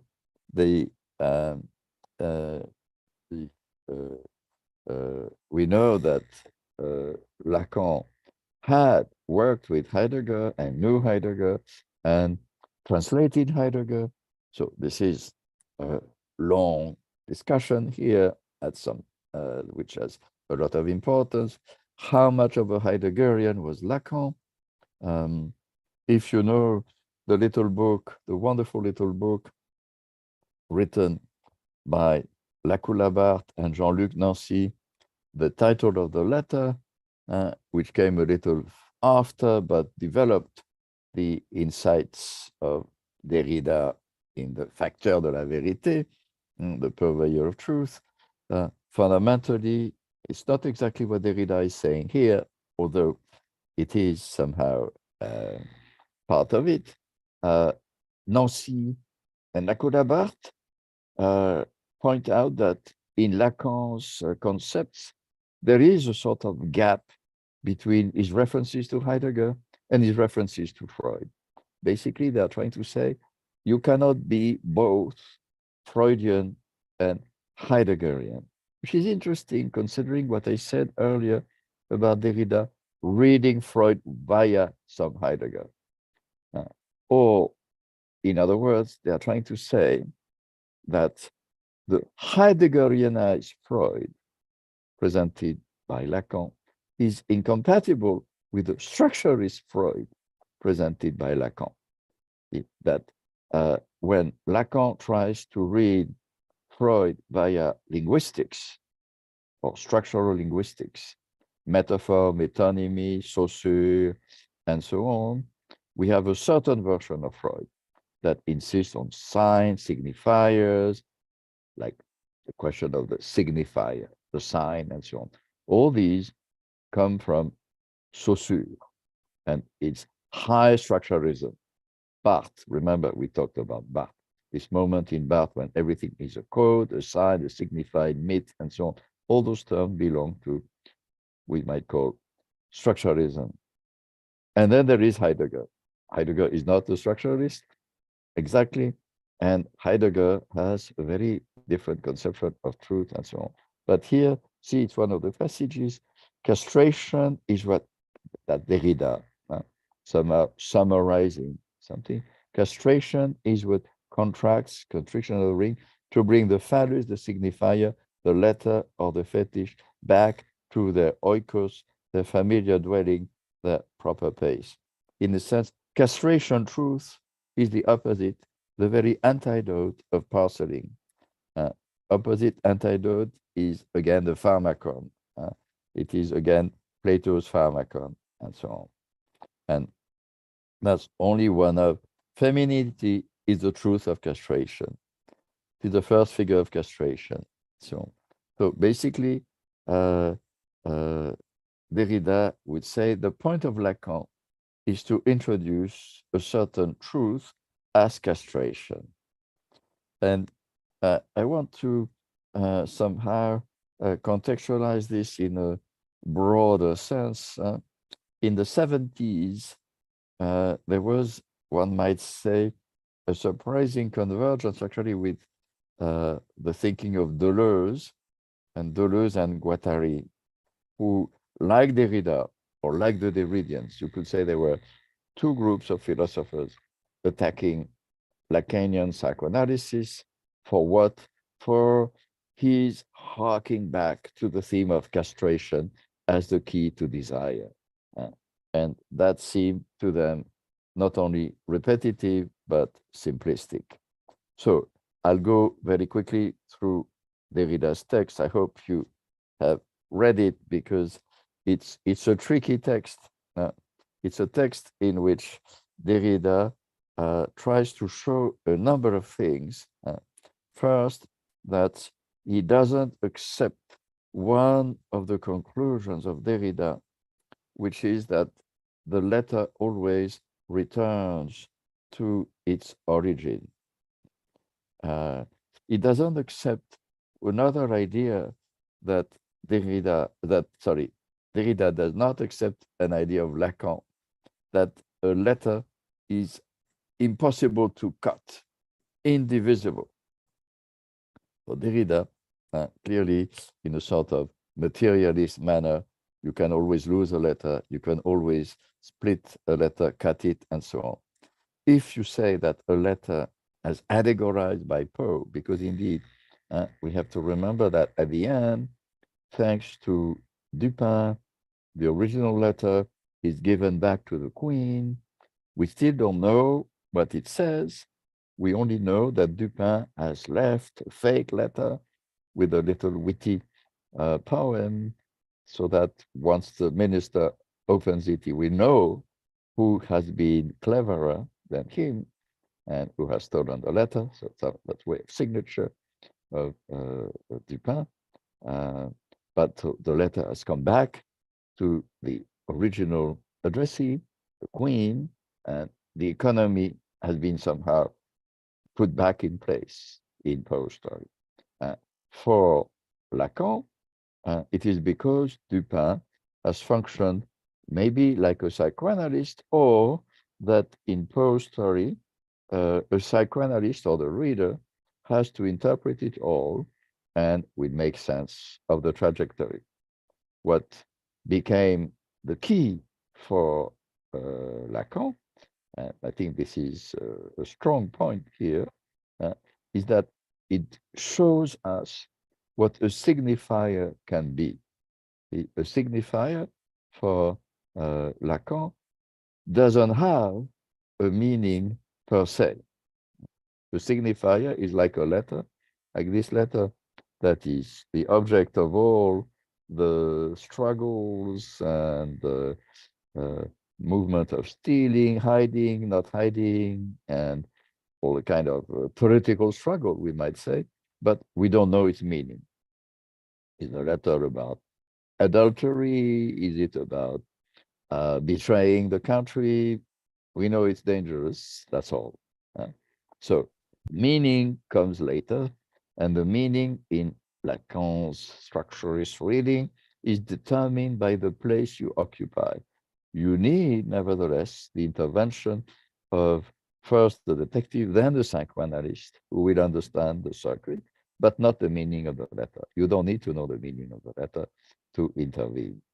But Derrida is adding to this, is that there is, in fact, a meaning, and that this meaning is given by the truth of castration, and that we understand, and that there are many things in Lacan that believe in truth, and that he, so in a very interesting passage, um, uh, Derrida defends very curiously Marie Bonaparte.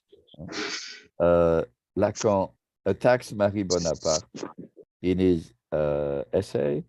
Why? Because Marie Bonaparte had published a huge book on Poe, and for Marie Bonaparte already, all this was about sexuality, the penis, the phallus, and so on. Very heavy-handed analysis of Poe. However, this is what Derrida says. After all, what Lacan does, even though he attacks Marie Bonaparte, is not very different from Marie Bonaparte. He puts it as castration, phallus, and so on, but it's the same. And Marie Bonaparte wasn't so bad after all. See, from Rome already a speech, 5 years Bonaparte, second hand. It's interesting that in many, many cases, when discussing psychoanalysis, you see Derrida either pointing back to Bonaparte, Melanie Klein, or other classical Freudians in the seminars. We have a lot of them. So Derrida has this kind of non-Lacanian library of psychoanalysis, and Ferenczi, and all those he knows, and he uses many insights, many Jones, Ernest Jones, for instance, all the first Freudians, Chris and others, and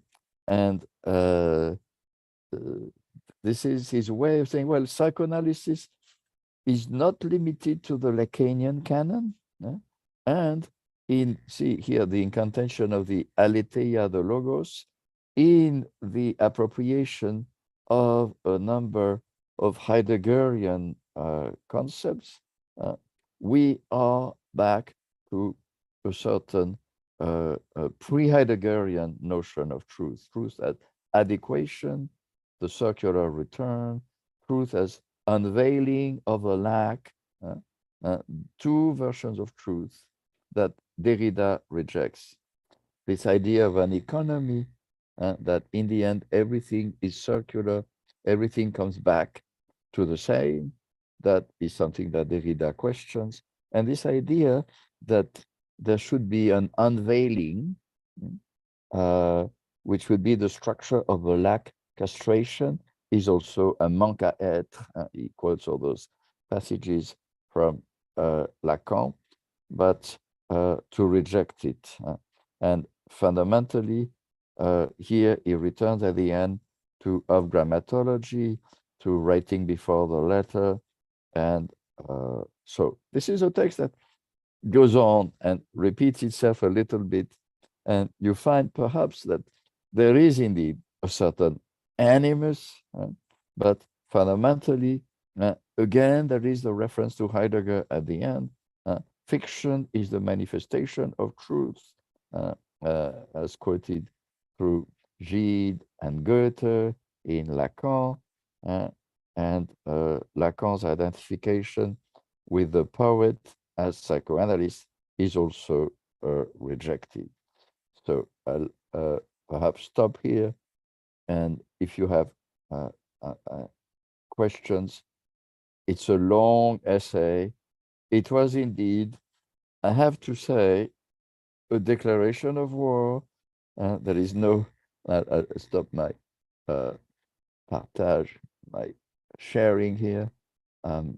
If you have questions about this, please don't hesitate to ask, because so much has been written about this. I'll mention another text by Barbara Johnson later on, but I'd like for the moment to take a few questions to see whether you see where we are at with Poe, Lacan on Poe, and Derrida on Lacan and Poe. Is that clear enough? And just a note to everybody, you could also unmute yourself and speak. I think you have the rights to do that. If you think it's a lot of writing in the chat box, you can always do that, right? Yeah. You can ask a question like that. Yes, yes. If I may, I mean, if there are no questions right now, I was wondering if you could speak a little bit more about that sort of disagreement about the divisibility and the indivisibility of the letter between Lacan and Derrida. And also going back to something that you mentioned earlier, this sort of thematic reading of deconstruction that you mentioned, and the way it goes, the way, for example, Derrida mentions in that essay on Freud and the scene of writing, that psychoanalysis of literature limits itself, as it were, to the signified and doesn't really go for the signifier.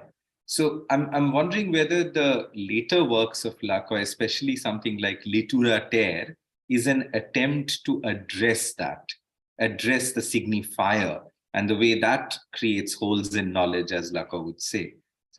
These are just two things that occurred to me. Yeah. These are, thank you, Aka. Yeah, the first is this analysis that you find in Lacan's Écrits.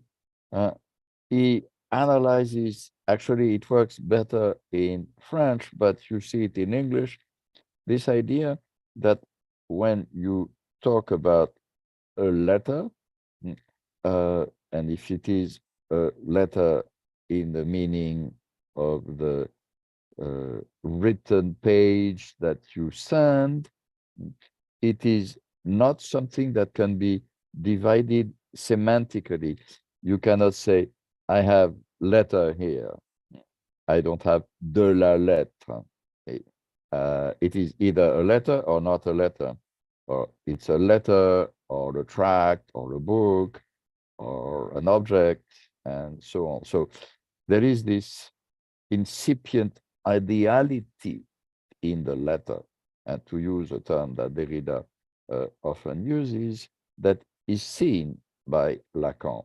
That is, that a letter can be made up of signs, but it remains a letter as such, even if the letter is missing.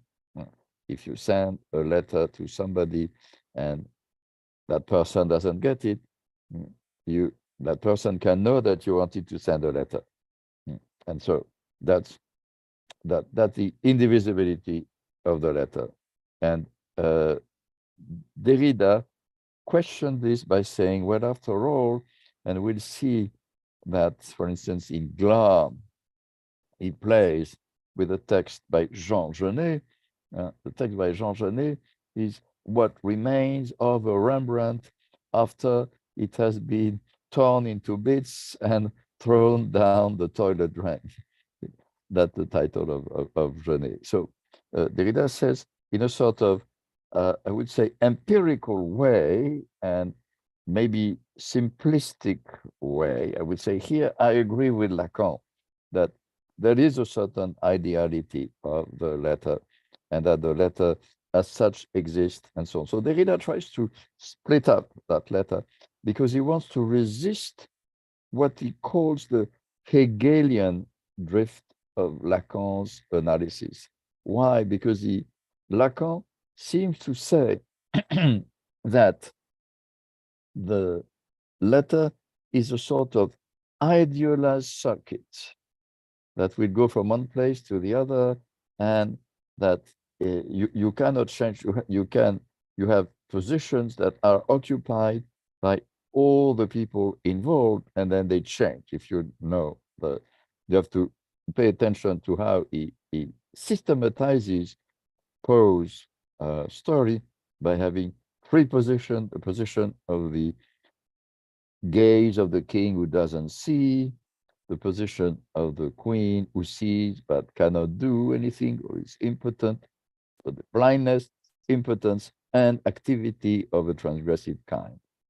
These are the sort of triangle that Lacan reconstructs, we might say, from Poe's story, and then shows that 3 times they are repeated. It's quite a beautiful analysis indeed, but very typical of a certain structuralist moment, linked with the way Lévi-Strauss would read myth and so on.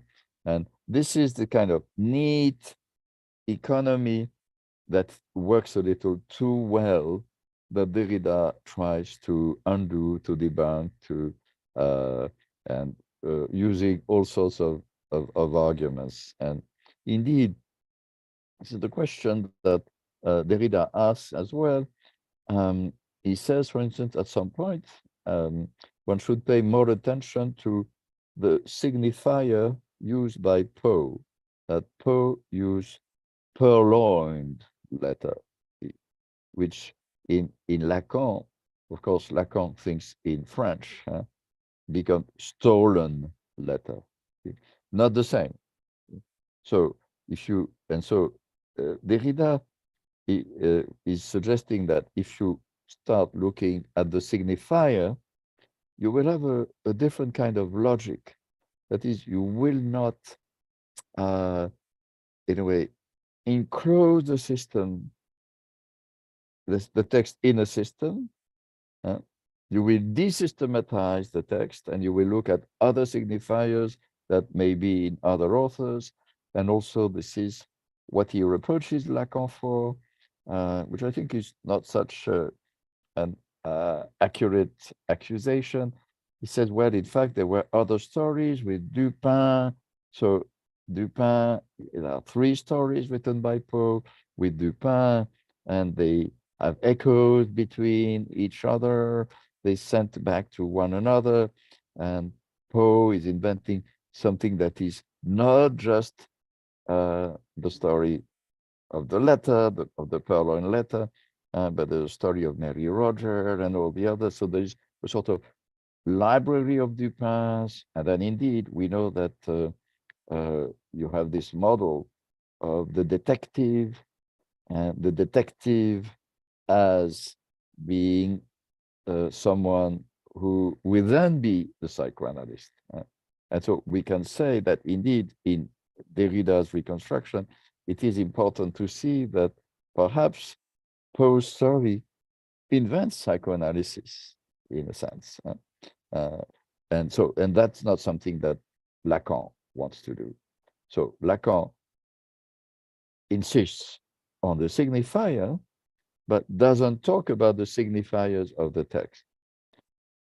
This is true, I think, but in other readings of Lacan, he does, like in readings that are harder to condense. And I think what Lacan wanted to do was to use that text as a sort of methodological preamble to écrit, to writings.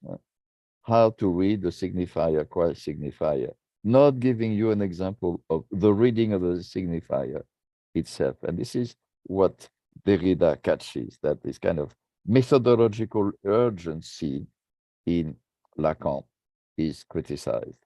For instance, for those of you who know Lacan well, in his reading of Hamlet, one can say that Lacan really reads Hamlet at the level of the signifier. He pays attention to the function of Ophelia, phallus, Ophelia, or foil at the end, and he reads the text in English.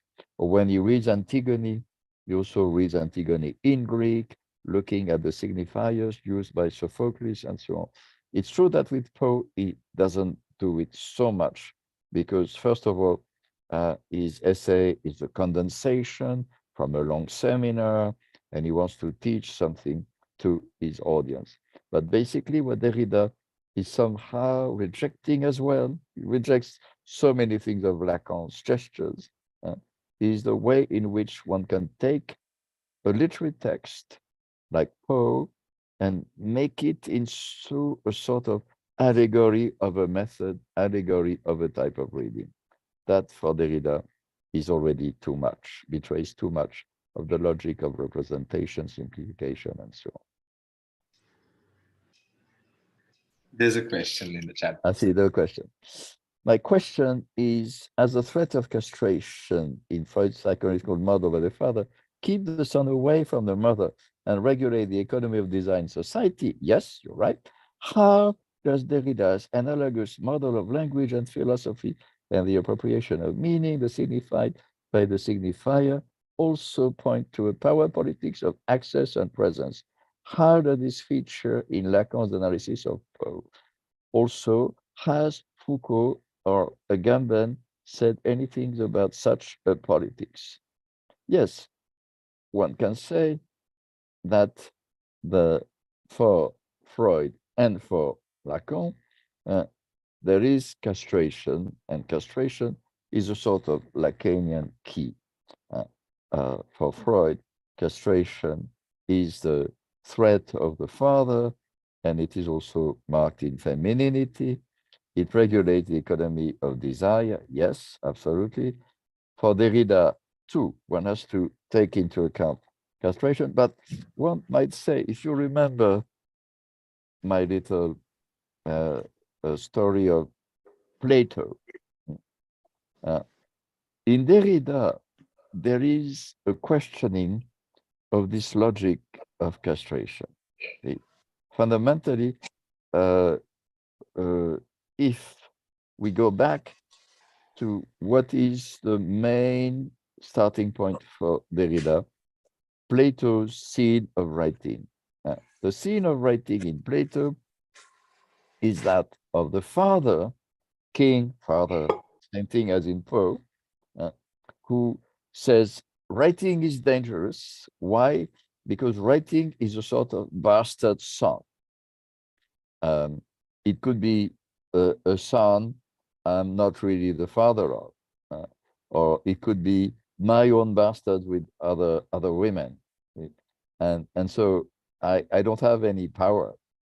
It's a question of the literally, and you see this so much in Shakespeare or in tragedy, the bastard, who is recognized or not recognized, and we know from Shakespeare that quite often the bastard son is the one who kills the legitimate son and becomes king again, and then creates a series of murders because he's not the legitimate heir, and so on.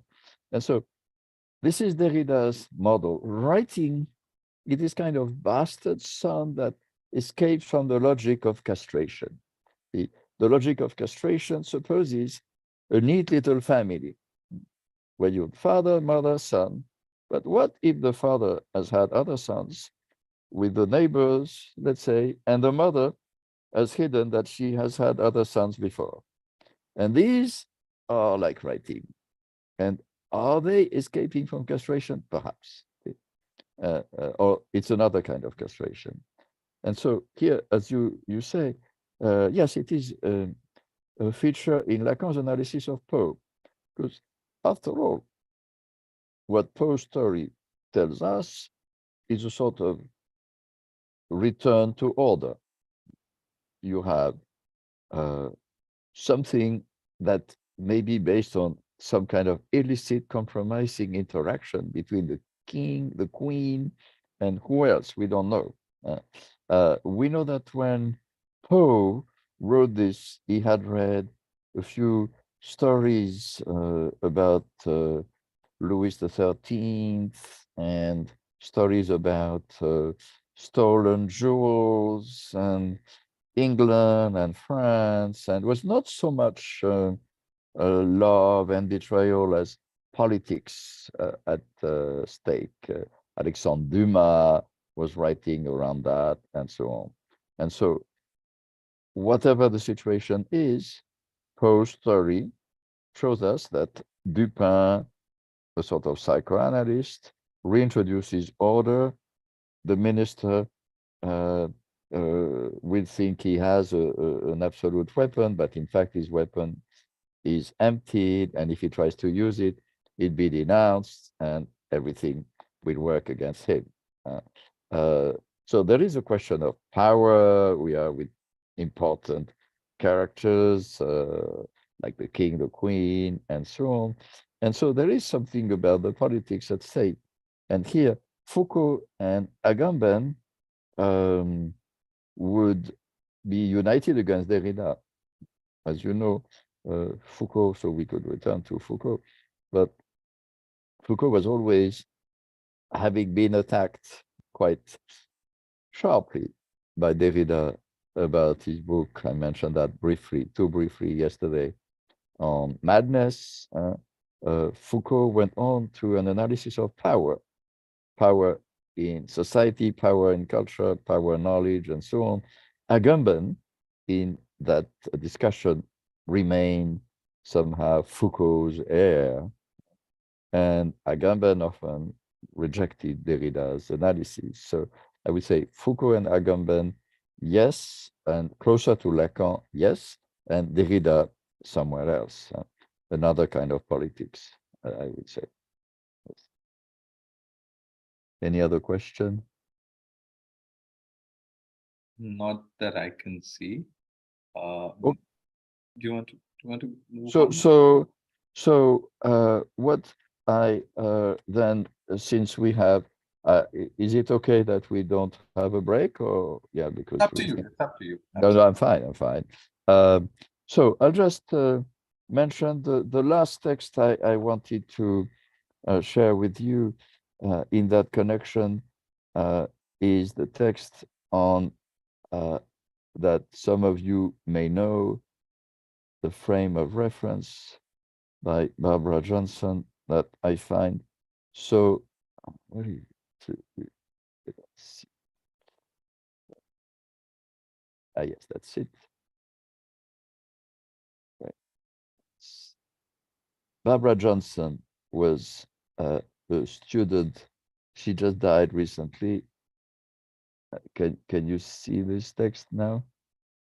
Small text should be. Yeah. If yes. you Okay. open it, I think that will be. Let me. Okay. It's now coming. Yeah. Now we can see it. Yes. Okay. Very good. So published in Yale French Studies in 1977. The question of reading otherwise. It's a wonderful text, I have to say, such a remarkable text, in which fundamentally Barbara Johnson, so the frame of reference, Poe, Lacan, Derrida, and she analyzes the three texts, the Purloined Letter, Lacan's seminar, the Purloined Letter, Lacan, Derrida's reading of Poe, and to show that in all three texts, it is the act of analysis that occupies the center of the discursive stage. And what she shows is that in order to read Lacan, Derrida has been obliged, of course, to quote certain passages and to simplify a little bit the economy of Lacan's text. I'll go fast through it. To paraphrase, of course, what has been said, and fundamentally, what she says, and this is very much the point of view of Paul de Man in his slightly critical but friendly discussion of Derrida in Blindness and Insight, Holderman was trying to show that Derrida's analysis was right, but didn't need such a huge Heideggerian meta-philosophy to show that, in fact, the truth of the text was within the text, and the text as such was creating its genealogy, its legacy via repetitions. And so she goes through the accusations leveled by Derrida. I have to go a little faster, and shows that Derrida doesn't discuss the little text that follows Lacan's own presentation in Écrit. He doesn't mention it. Why? For someone who is so interested in all the frames and all the limits, why doesn't he mention the little games Lacan has about odd and even and so on? And then she shows that when Derrida, reaches this idea, Derrida and Lacan, so letter equals phallus. This would be Derrida's reading. Derrida would say, aha, I caught Lacan. Lacan thought that he was talking about the signifier. The signifier has no meaning. We don't know what it is. But in fact, the signifier here is the letter, and the letter has a meaning. The letter means phallus, and phallus, as we know in the Lacanian system, means in fact the trace of castration. It's sort of counterintuitive way for Derrida, but that's quite well known, I think. I can return to this if it's not clear. The phallus is not the penis at all for Lacan. The phallus is the mark of castration. So, accepting all this, Derrida says, yes, fine, this is Lacan's system. It is very logical. However, in his own reading, he finds in that story, via the analysis of the feminization of the minister who thinks he owns the letter, but in fact doesn't own it, thinks he has power, but in fact doesn't have power, ends up impotent, like the queen, and so on. And this feminization is compared with castration, but only hinted. Derrida concludes, aha, I catch Lacan. Lacan thought we didn't know what the signifier meant. The signifier meant letter. The letter meant phallus. Barbara Johnson said, how does Derrida derive this equation from Lacan's text? And so, as she says, it's not there in the text. It is Derrida. And finally, if Poe's stories illustrate the truth, the last word of the seminar proper seem to reaffirm that truth is in certain terms, that what the Pauline letter, the letter in Safran mean a letter always arrives at its destination. But here, as she shows, it's much more complicated, and there is not really a law of castration. In contrast to Lacan's seminar, Derrida's text would seem to be setting himself up as a disseminar. And finally, what she shows is that Poe's text has somehow imposed a certain logic. Here she mentions Holderman, blindness and insight, a moment of blindness in Lacan and in Derrida, both of whom repeat a certain intrinsic blindness that had been foreseen by Poe in his series. And so indeed, I think here, in this long debate, Barbara Johnson has a point. She shows that by accusing Lacan of blindness, one can catch Derrida in a certain blindness himself. And I would say if one had to conclude, I wouldn't conclude necessarily as she does, that deconstruction is always in the text that one reads somehow, that you don't need to add your own gesture of a strong, violent gesture, a violent, critical gesture, which, as we saw, was really something that divided the Derridians and the Lacanians, and still does today, has still created a sort of total breakup.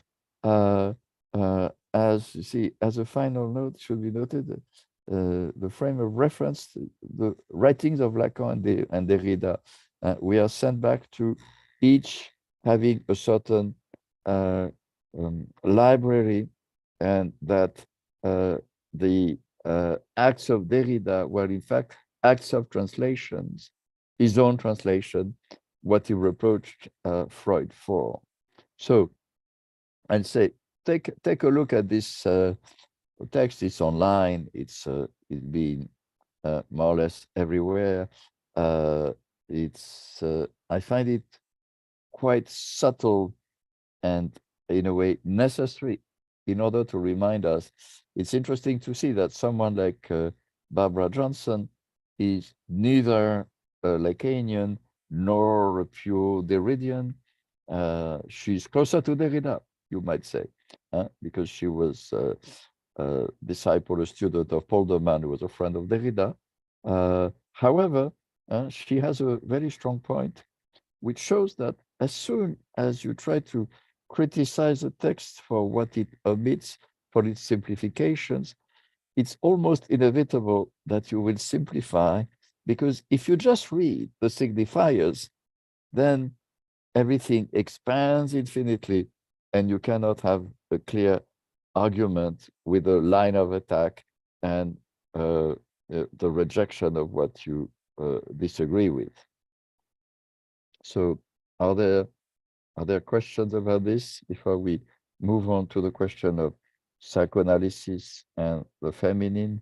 I wanted just to mention a few texts in connection with this, and maybe the time would be a little short, but I wanted to mention Derrida, Sixous, and feminine writing. As you can see in both Poe, Lacan, and Derrida, there is surprisingly the question of femininity, but this idea of the feminization of the minister, which indeed is something that is not so obvious when you read Poe alone, but I think makes sense in view of the couple, the initial couple, the king and the queen.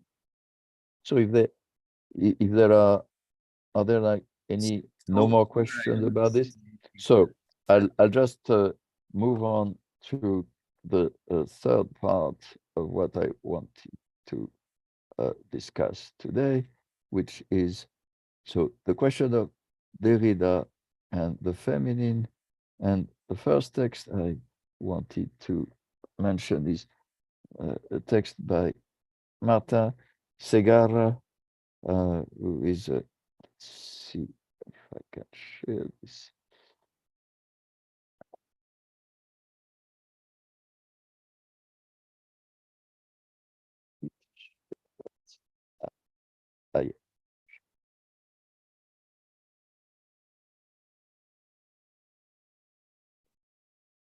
So on the friendship between the Derrida and Sixous is so important for deconstruction.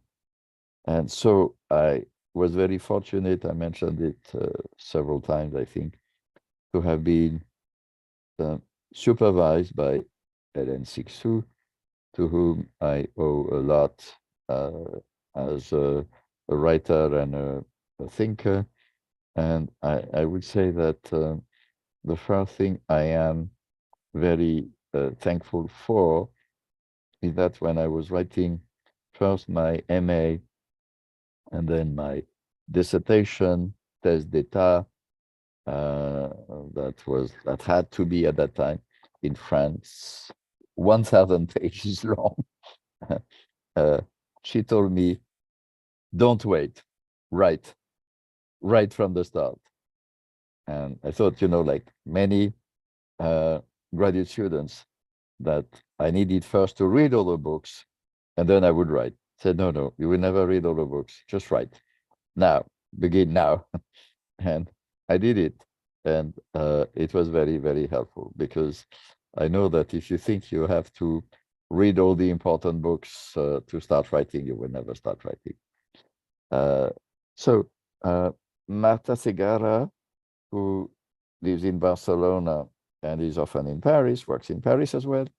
Um, so reminds us that both Derrida and Cixous collaborated very early.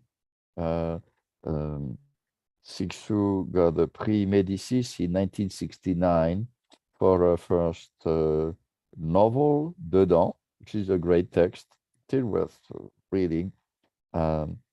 However, in all their interactions, she wrote an excellent dissertation on Joyce, on sort of psychobiography of Joyce, published in English published in 68. She wrote on Pound, Carroll, Golding, Iris Murdoch, Muriel Spark. And the distinction between philosophy, theory, literature criticism was progressively blurred in the work both by Derrida and Cixous, especially in reception of their work. There is now a huge book that has just been published in French that will be soon published in English on Hélène Cixous' seminars for many years, and she still does that. Hélène Cixous has had a seminar at the University of Paris 8, although now it's not called Paris 8, a university she co-founded, in fact. And twice a month, she would have a seminar of 6, at times 10 hours, extremely long. And so these have been collected. And we see in the later Derrida and also in the later Cixous so many echoes, exchanges, especially in English, very great book, In Sister of Jacques Derrida, which is a nice pun in French, insister, to means to insist, but in sister, the sort of inner sister of Derrida. And both Derrida and Cixous, and maybe more Cixous earlier than Derrida, would use puns, coined words. I mentioned yesterday this nice term, nostalgerie, in which you have in French nostalgie, nostalgia, and Algérie, nostalgerie. Algériens, animaux, is also a term that Derrida, if we have time, we'll discuss this in terms of the animal question. In French, animal, animal, in the singular, in the plural, is animaux. But animaux, you can hear it like animaux, in which you have mots, mean words, and animaux, and so on. Many, many, many of them. And of course, this is a kind of writing that Lacan also practiced, and James Joyce as well. And that's what we'll talk about Joyce.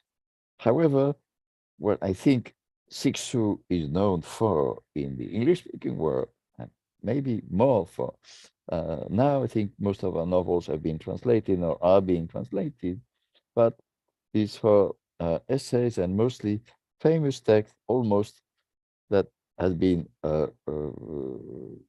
translated in many, many, many languages, The Laugh of the Menusa, in which she launched the concept of feminine writing. I want to insist on this because it is important to remember this. This foundational text has been republished in French with a new edition. So The Laugh of the Menusa was written in 1975, at a time when Hélène Cixous was already a full professor, had this university that functioned very well. And was often in the US. And what she does there is a rehearsal of the critique of Lacanian psychoanalysis. Fundamentally, what you see is that Cixous rejects the economy of castration uh, uh, as too easy, too systematic, and for her, feminine writing is a little bit elsewhere. However, she uses terms like phallogocentric. uh, she assumes, that's an important point that was rejected by some critics, that in feminine writing, one could include male writers, Heinrich von Kleist, Jean Genet, and James Joyce, she mentioned, and also Nietzsche. This contradicted what one might call an essentialist view of femininity and a certain feminism that American feminists were expounding.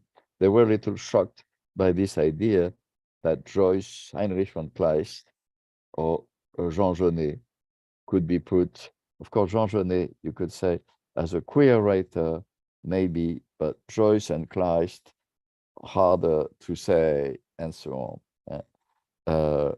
And here you have still brewing, dissenting conversation with American feminism and with what today is called identity politics. And how can one say a male identified writer is an exemplary practitioner of feminine writing, and so on.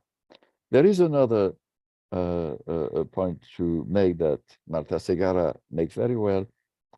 Remember that Derrida considered literature as a modern practice dealing with ethical and political questions that inform his own philosophical reflection. For Cixous, literature is a space outside historical time. She treats on equal terms Sophocles, Shakespeare, Montaigne, Proust, or Lispector. All of them are akin, parents, friends, and sisters, and her contemporaries. And I think it is important to know that if you look at Hélène Cixous' wonderful analysis of literary texts, she generally jumps into a text and inhabits it and rewrites it from within, as it were. And indeed, they become these authors, these characters, these issues become like her own. And she's not interested in questions of periods, modalities, modernism or not. One can say that one of the important things she has brought to at least the French audience and the American audience was a rediscovery of the wonderful Brazilian writer Clarice Lispector. I don't know whether she's translated or visible in India, but quite a discovery. But also, she's often discussing Shakespeare. She is herself a playwright. She's written many, many plays. So Shakespeare is very important for her. Main reference, one might say, but Montaigne and Proust. She has a lot on Proust and also Kafka, Tsvetaeva, and so on. So for her, the question is more the idea of the body, and a certain libidinal body, which is also something one finds in Derrida. She adds this, and so if we have more time, I'll go back to circumfession. A text that is, I think, indeed extraordinary, circumfession. I don't know whether some of you have read it or not.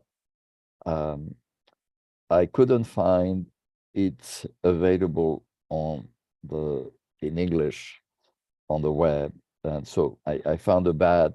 If we have time, I'll show you a bit of it to see what Derrida does with it. Anyway, what interests us here at this point is what Cixous sees in circumfession.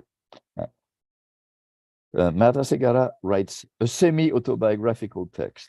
I think it is a purely autobiographical text. Derrida was writing with his friend, Jeff Bennington, who I know very well, who is a great friend. Jeff Bennington was asked to write a book on Derrida. And he went to work with Derrida himself in Derrida's house outside of Paris, in Iris, Orangis. And while he was writing that book and asking questions, and to be sure that he got things right, he had translated many books by Derrida. I have to say, Jeff Bennington is British. He teaches at Emory University, and he's one of those rare people whose French is so perfect that you would never guess he's British. He speaks without any accent, perfect French, and so on. Quite remarkable. While he was writing this book, trying to explain the philosophy of Derrida to a wide audience, Derrida decided to write a series of footnotes, 59, according to the number of his age, and years, one per year of his life, and in which he discusses the most intimate things, beginning with his circumcision. The circumfession is the idea of circumcision and confession. And so I mentioned that text already in connection with Augustine. There is a dialogue between Derrida and Saint Augustine and the question of circumcision. And so Hélène Sixou writes this: I think Derrida is one of the rare men, or perhaps the only one, to risk his active body in the text, a body movement on the order of circling around inscribes and is inscribed in circumfession. You yourselves, this is Derrida, circle around this real and metaphorical penis, this blinded, wounded, killed, resuscitated, etc. penis. You circle around this sex. And indeed, in one passage of circumcision, you see Derrida saying, what would they think? There's this philosopher who is talking about his penis. This is really not something that can be accepted. And indeed, Derrida tries to go back to memories of his own circumcision and makes sort of philosophy of blood and circumcision. So, as Marta Segara concludes, circumcision is in Derrida's text not only a biographical memory inscribed in his own body, but at the same time a metaphor, a lever to think on a wide range of topics, the place of the subject in the community, Judaism as a heritage, the opening of the self to the other, desire, and sexuality, among others. It is clear, for instance, that given this, Derrida would reject the easy knee-jerk reaction of a basic psychoanalytic take on circumcision. Circumcision is the mark of castration on the body. Yes, sure, we know, but let's move on. That would be how he would see this. So from this text of Marta Segara, I'll just highlight another passage in which she links Derrida with Judith Butler. And indeed, I think Judith Butler is in a sense, she's an heir of Derrida.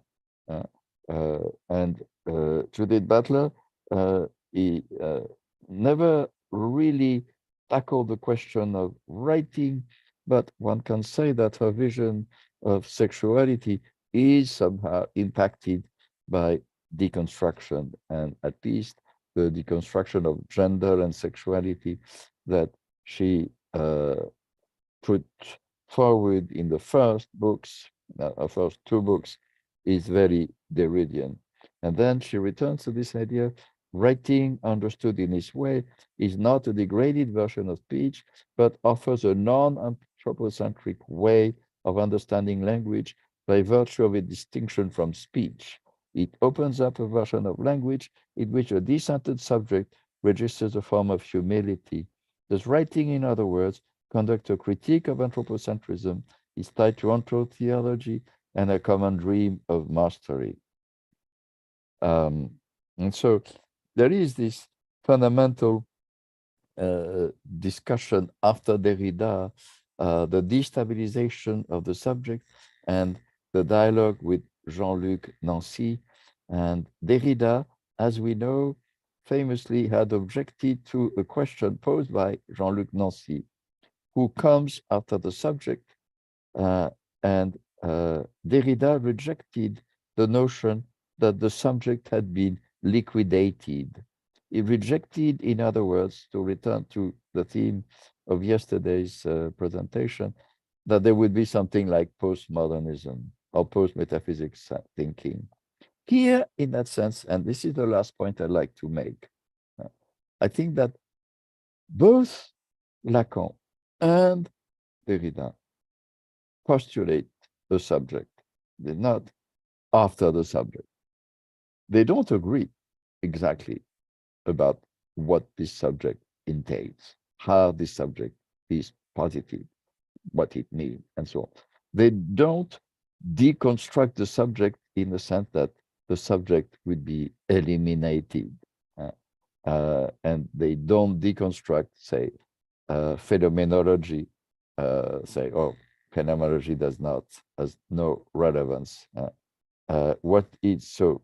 Nancy accepted Derrida's critique, I mean, rejection, and said, yes, we should replace who comes after the subject by what is the place of the subject.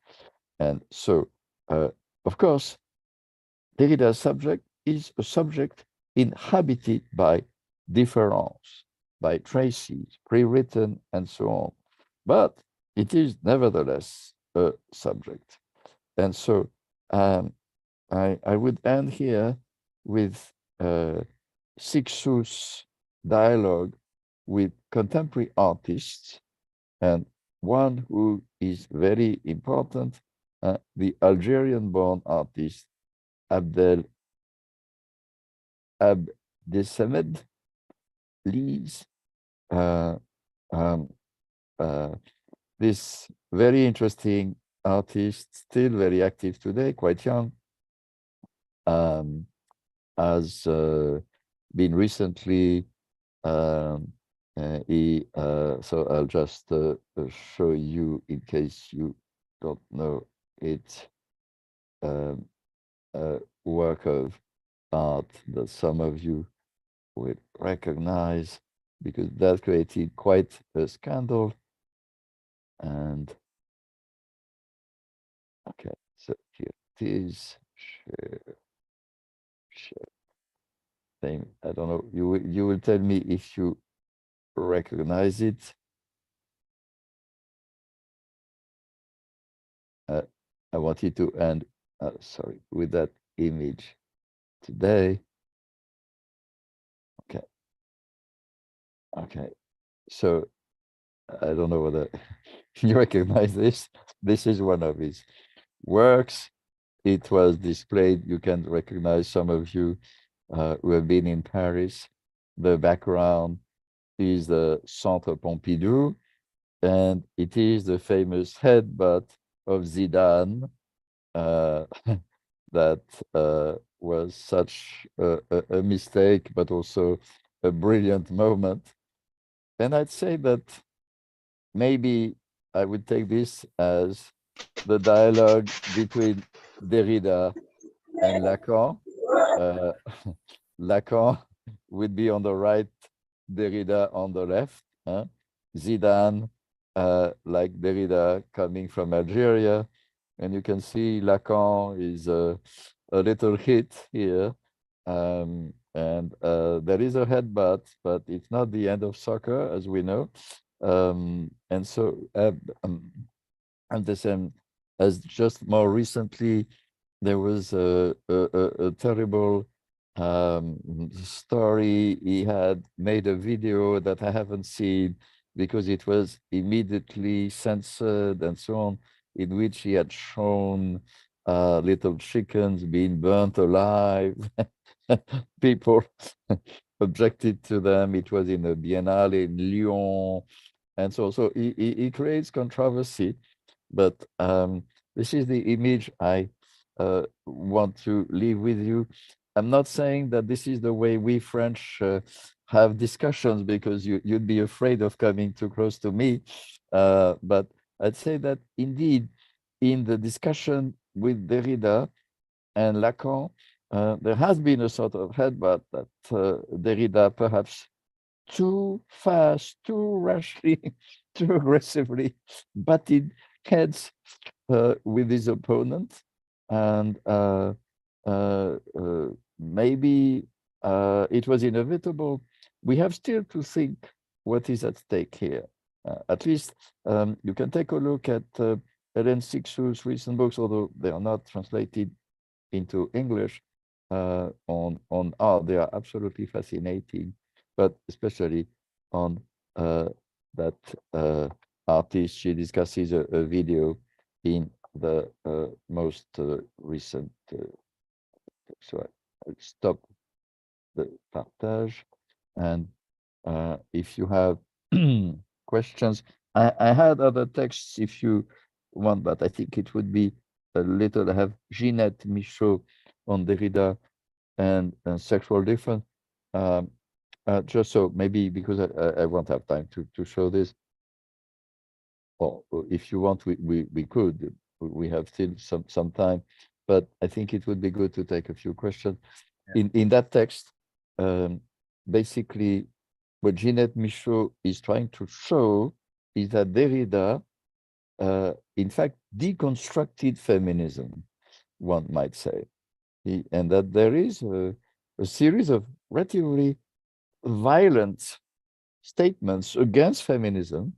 And by feminism, I think Derrida meant American feminism. The feminism of the essentialist feminism was often attacked quite severely by Derrida. And it's not because Derrida is on the side of feminine writing that he is a feminist.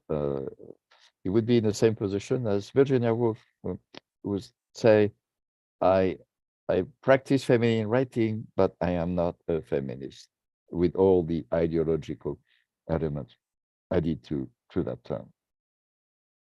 So thank you so much, Jean-Michel. Especially I like that idea of the headbutt. Deconstruction itself maybe is a bit of a headbutt. That was amazing. Okay, so there's one question I can see already. Let me relay it to you. Comes from Aparna. Okay, I don't find it. Let's see. Yeah. Sorry. Okay. Yeah. Oh, I see. Oh, yeah. Sorry, I hadn't scrolled down. I have many questions. Yeah. Okay. Okay. No. The total castration. So this last. Would it make sense to see Judith Butler theory, gender conformity, as a form of deconstruction? Yes, I would say that. Yeah. I don't know whether you know Judith Butler's first book, Subject of Desire, which is an analysis of French philosophers. And fundamentally, yes, it's something that I haven't tried to show here, but I have tried to analyze in other texts, in some texts, like a little book I did in French and in English. Both are different, on the question of lying. And I use a very interesting text by Derrida called The History of the Lie. And it's one of those you can find easily. And if you read it, you will see how Judith Butler, in a way, uses a discourse, or I'm not saying that she borrows, but she comes from exactly the same kind of questions and solves them in the same way. And just to say, let's say, when she tackles gender, it's a little what happened when Derrida tackled the question of the lie. And in a sense, Derrida is trying to say, to criticize a number of essays by Hannah Arendt about the lie, and he's trying to wonder whether one can lie without knowing it. Can one be, is there self-deception? Are these terms not contradictory? And so on. And so he goes on in a very deconstructive manner in which you don't really see what is happening, whether we can even talk about lies, is there any distinction between lies and truth. And it's a slightly anguishing moment in deconstruction when you start splitting things, and opponents of deconstruction would say splitting hairs. This is why Zidane is bored, probably. And I can quote the book of my friend Simon Critchley on bold philosophers, which is quite at times useful to be bold, or partly bold as I am. But in that essay, Derrida sees a little bit the danger of a kind of infinite regress of questions, asking questions, and then where are we getting? And then he jumps into the question of the performative.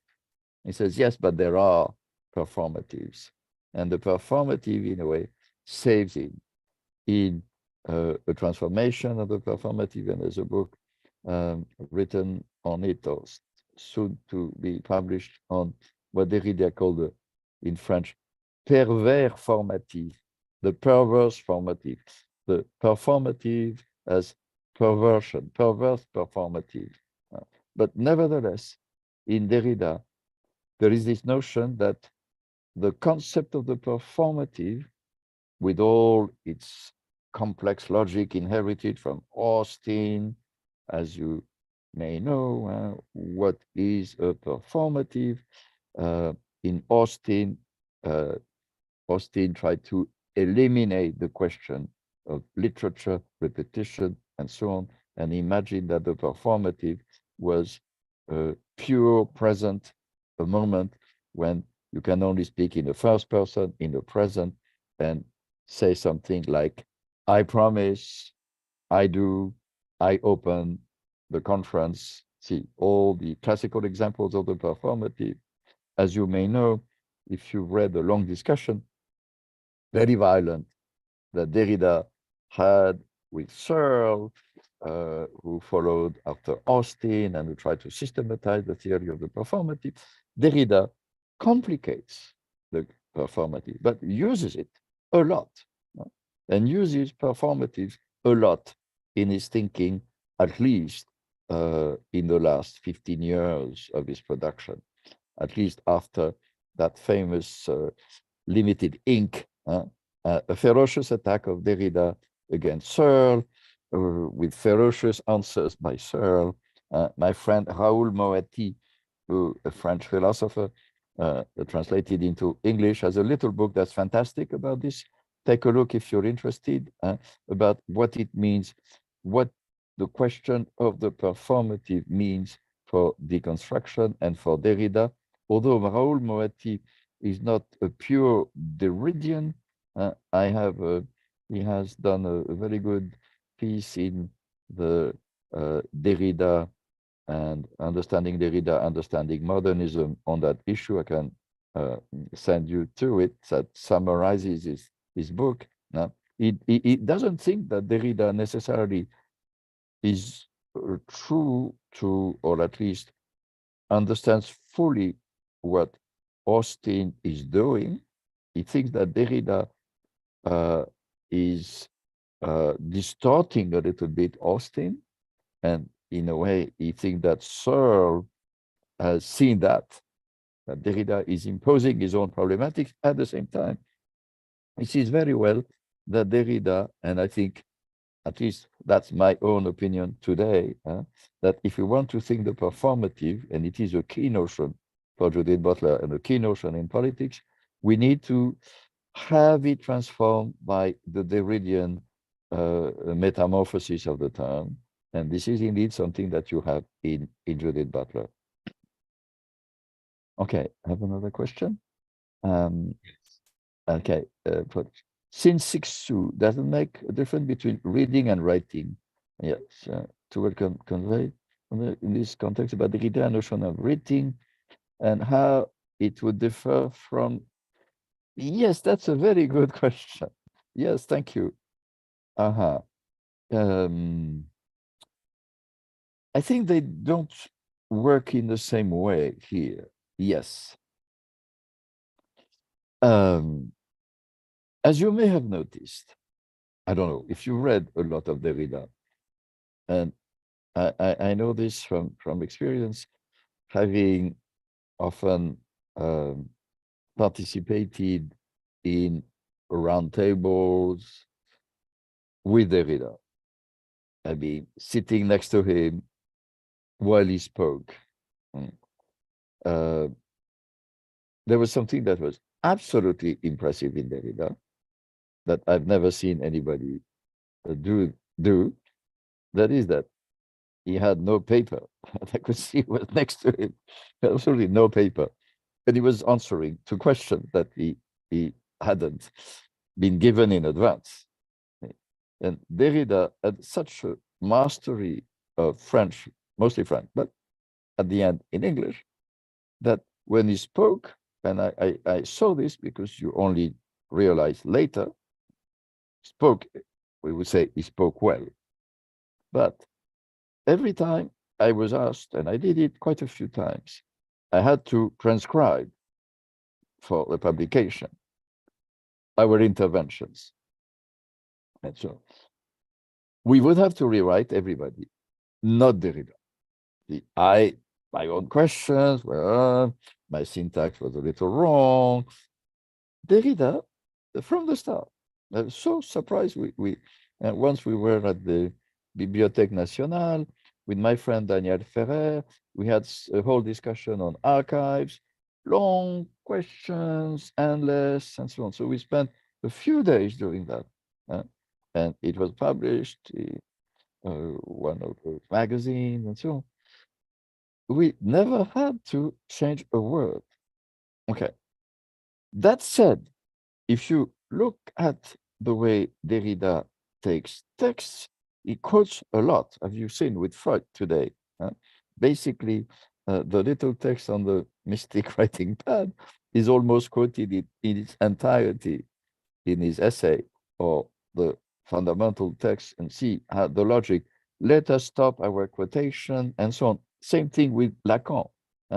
Derrida quotes Lacan a lot and so on. And so how does he quote?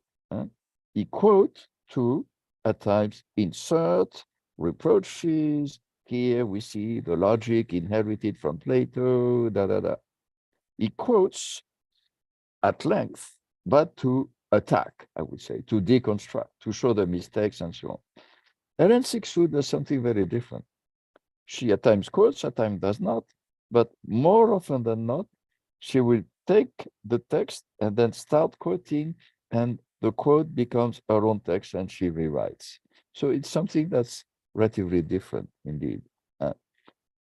Sixou would not exactly believe that you need to deconstruct and so on. Derrida was really deconstructing things, trying to show, you saw this with Freud and so on. And really, I mean, I have to say, if I had been Lacan, I would have been annoyed, and Lacan was annoyed because there are moments when Derrida hits upon something that's very true, and at times when he's really obfuscating and missing things and blurring things and so on. Okay, this question. There's a bit of digression, but after the non-human or animal turn and the destabilizing of the anthropological subject, the mandate of humility that humanity owes to natural ecos. Now, where in practice do we truly see attempt to replace a jet in our illiberal times of man-made climate? Derrida, yes, he had. That's the last book of Derrida, The Animal That Therefore I Am. Absolutely. Derrida says we cannot take for granted. Remember, and I didn't have time to show it very, very clearly, but his disagreement with Levinas about the animal began by the fact that when Levinas writes this beautiful story of the dog that recognized the Jewish prisoners and so on, he begins by quoting the Bible and saying the Bible gives you the right to eat certain animals and so on, which for Derrida is a problem. Why do you have Leviticus and so on? Does it assume that we can eat animals like that? No. That for Derrida cannot be, even if it is a sacred text for Levinas, being Jewish and a believer, Orthodox, and so on. For Derrida, no, you cannot begin a text by saying, we have the right to kill animals. Who gives you the right, and so on. So yes, Derrida has thought about that. He hasn't really talked about the climate. He died, I would say, a little too early to think about it, but I'm sure he would have. But at least in the question of humidity facing the animal, yes, he has anticipated that question. That's a very good question. The deconstruction of the anthropocentric subject, see, it's not so much the idea of deconstructing the subject, there's no more subject, anything goes and so on. No, he wants to pose ethical question. Can we do this and why? That's well, I think I answered to this position on post-humanism. See, this was not a term that had been launched when he died, post-humanism, the post-human. I am not sure that Derrida would have agreed with post-humanism. See, one could think, yes, okay, yes, deconstruction. Derrida is not a humanist, clearly, but would he accept all the philosophies of the cyborg and the animal and so on? Yes, insofar as it blurs the distinction between a sort of obvious awareness of what the human is, not necessarily if it is taken as a sort of utopia of a technological world in which man, machine, and so on. Okay, so thank you very much for your questions, and we'll continue next time. And I hope my computer is not dying because it was making strange things over. Very much So, alive. Thank okay, you. very good. Okay, Very much. so And have a we'll very good day. Bye. be See you tomorrow.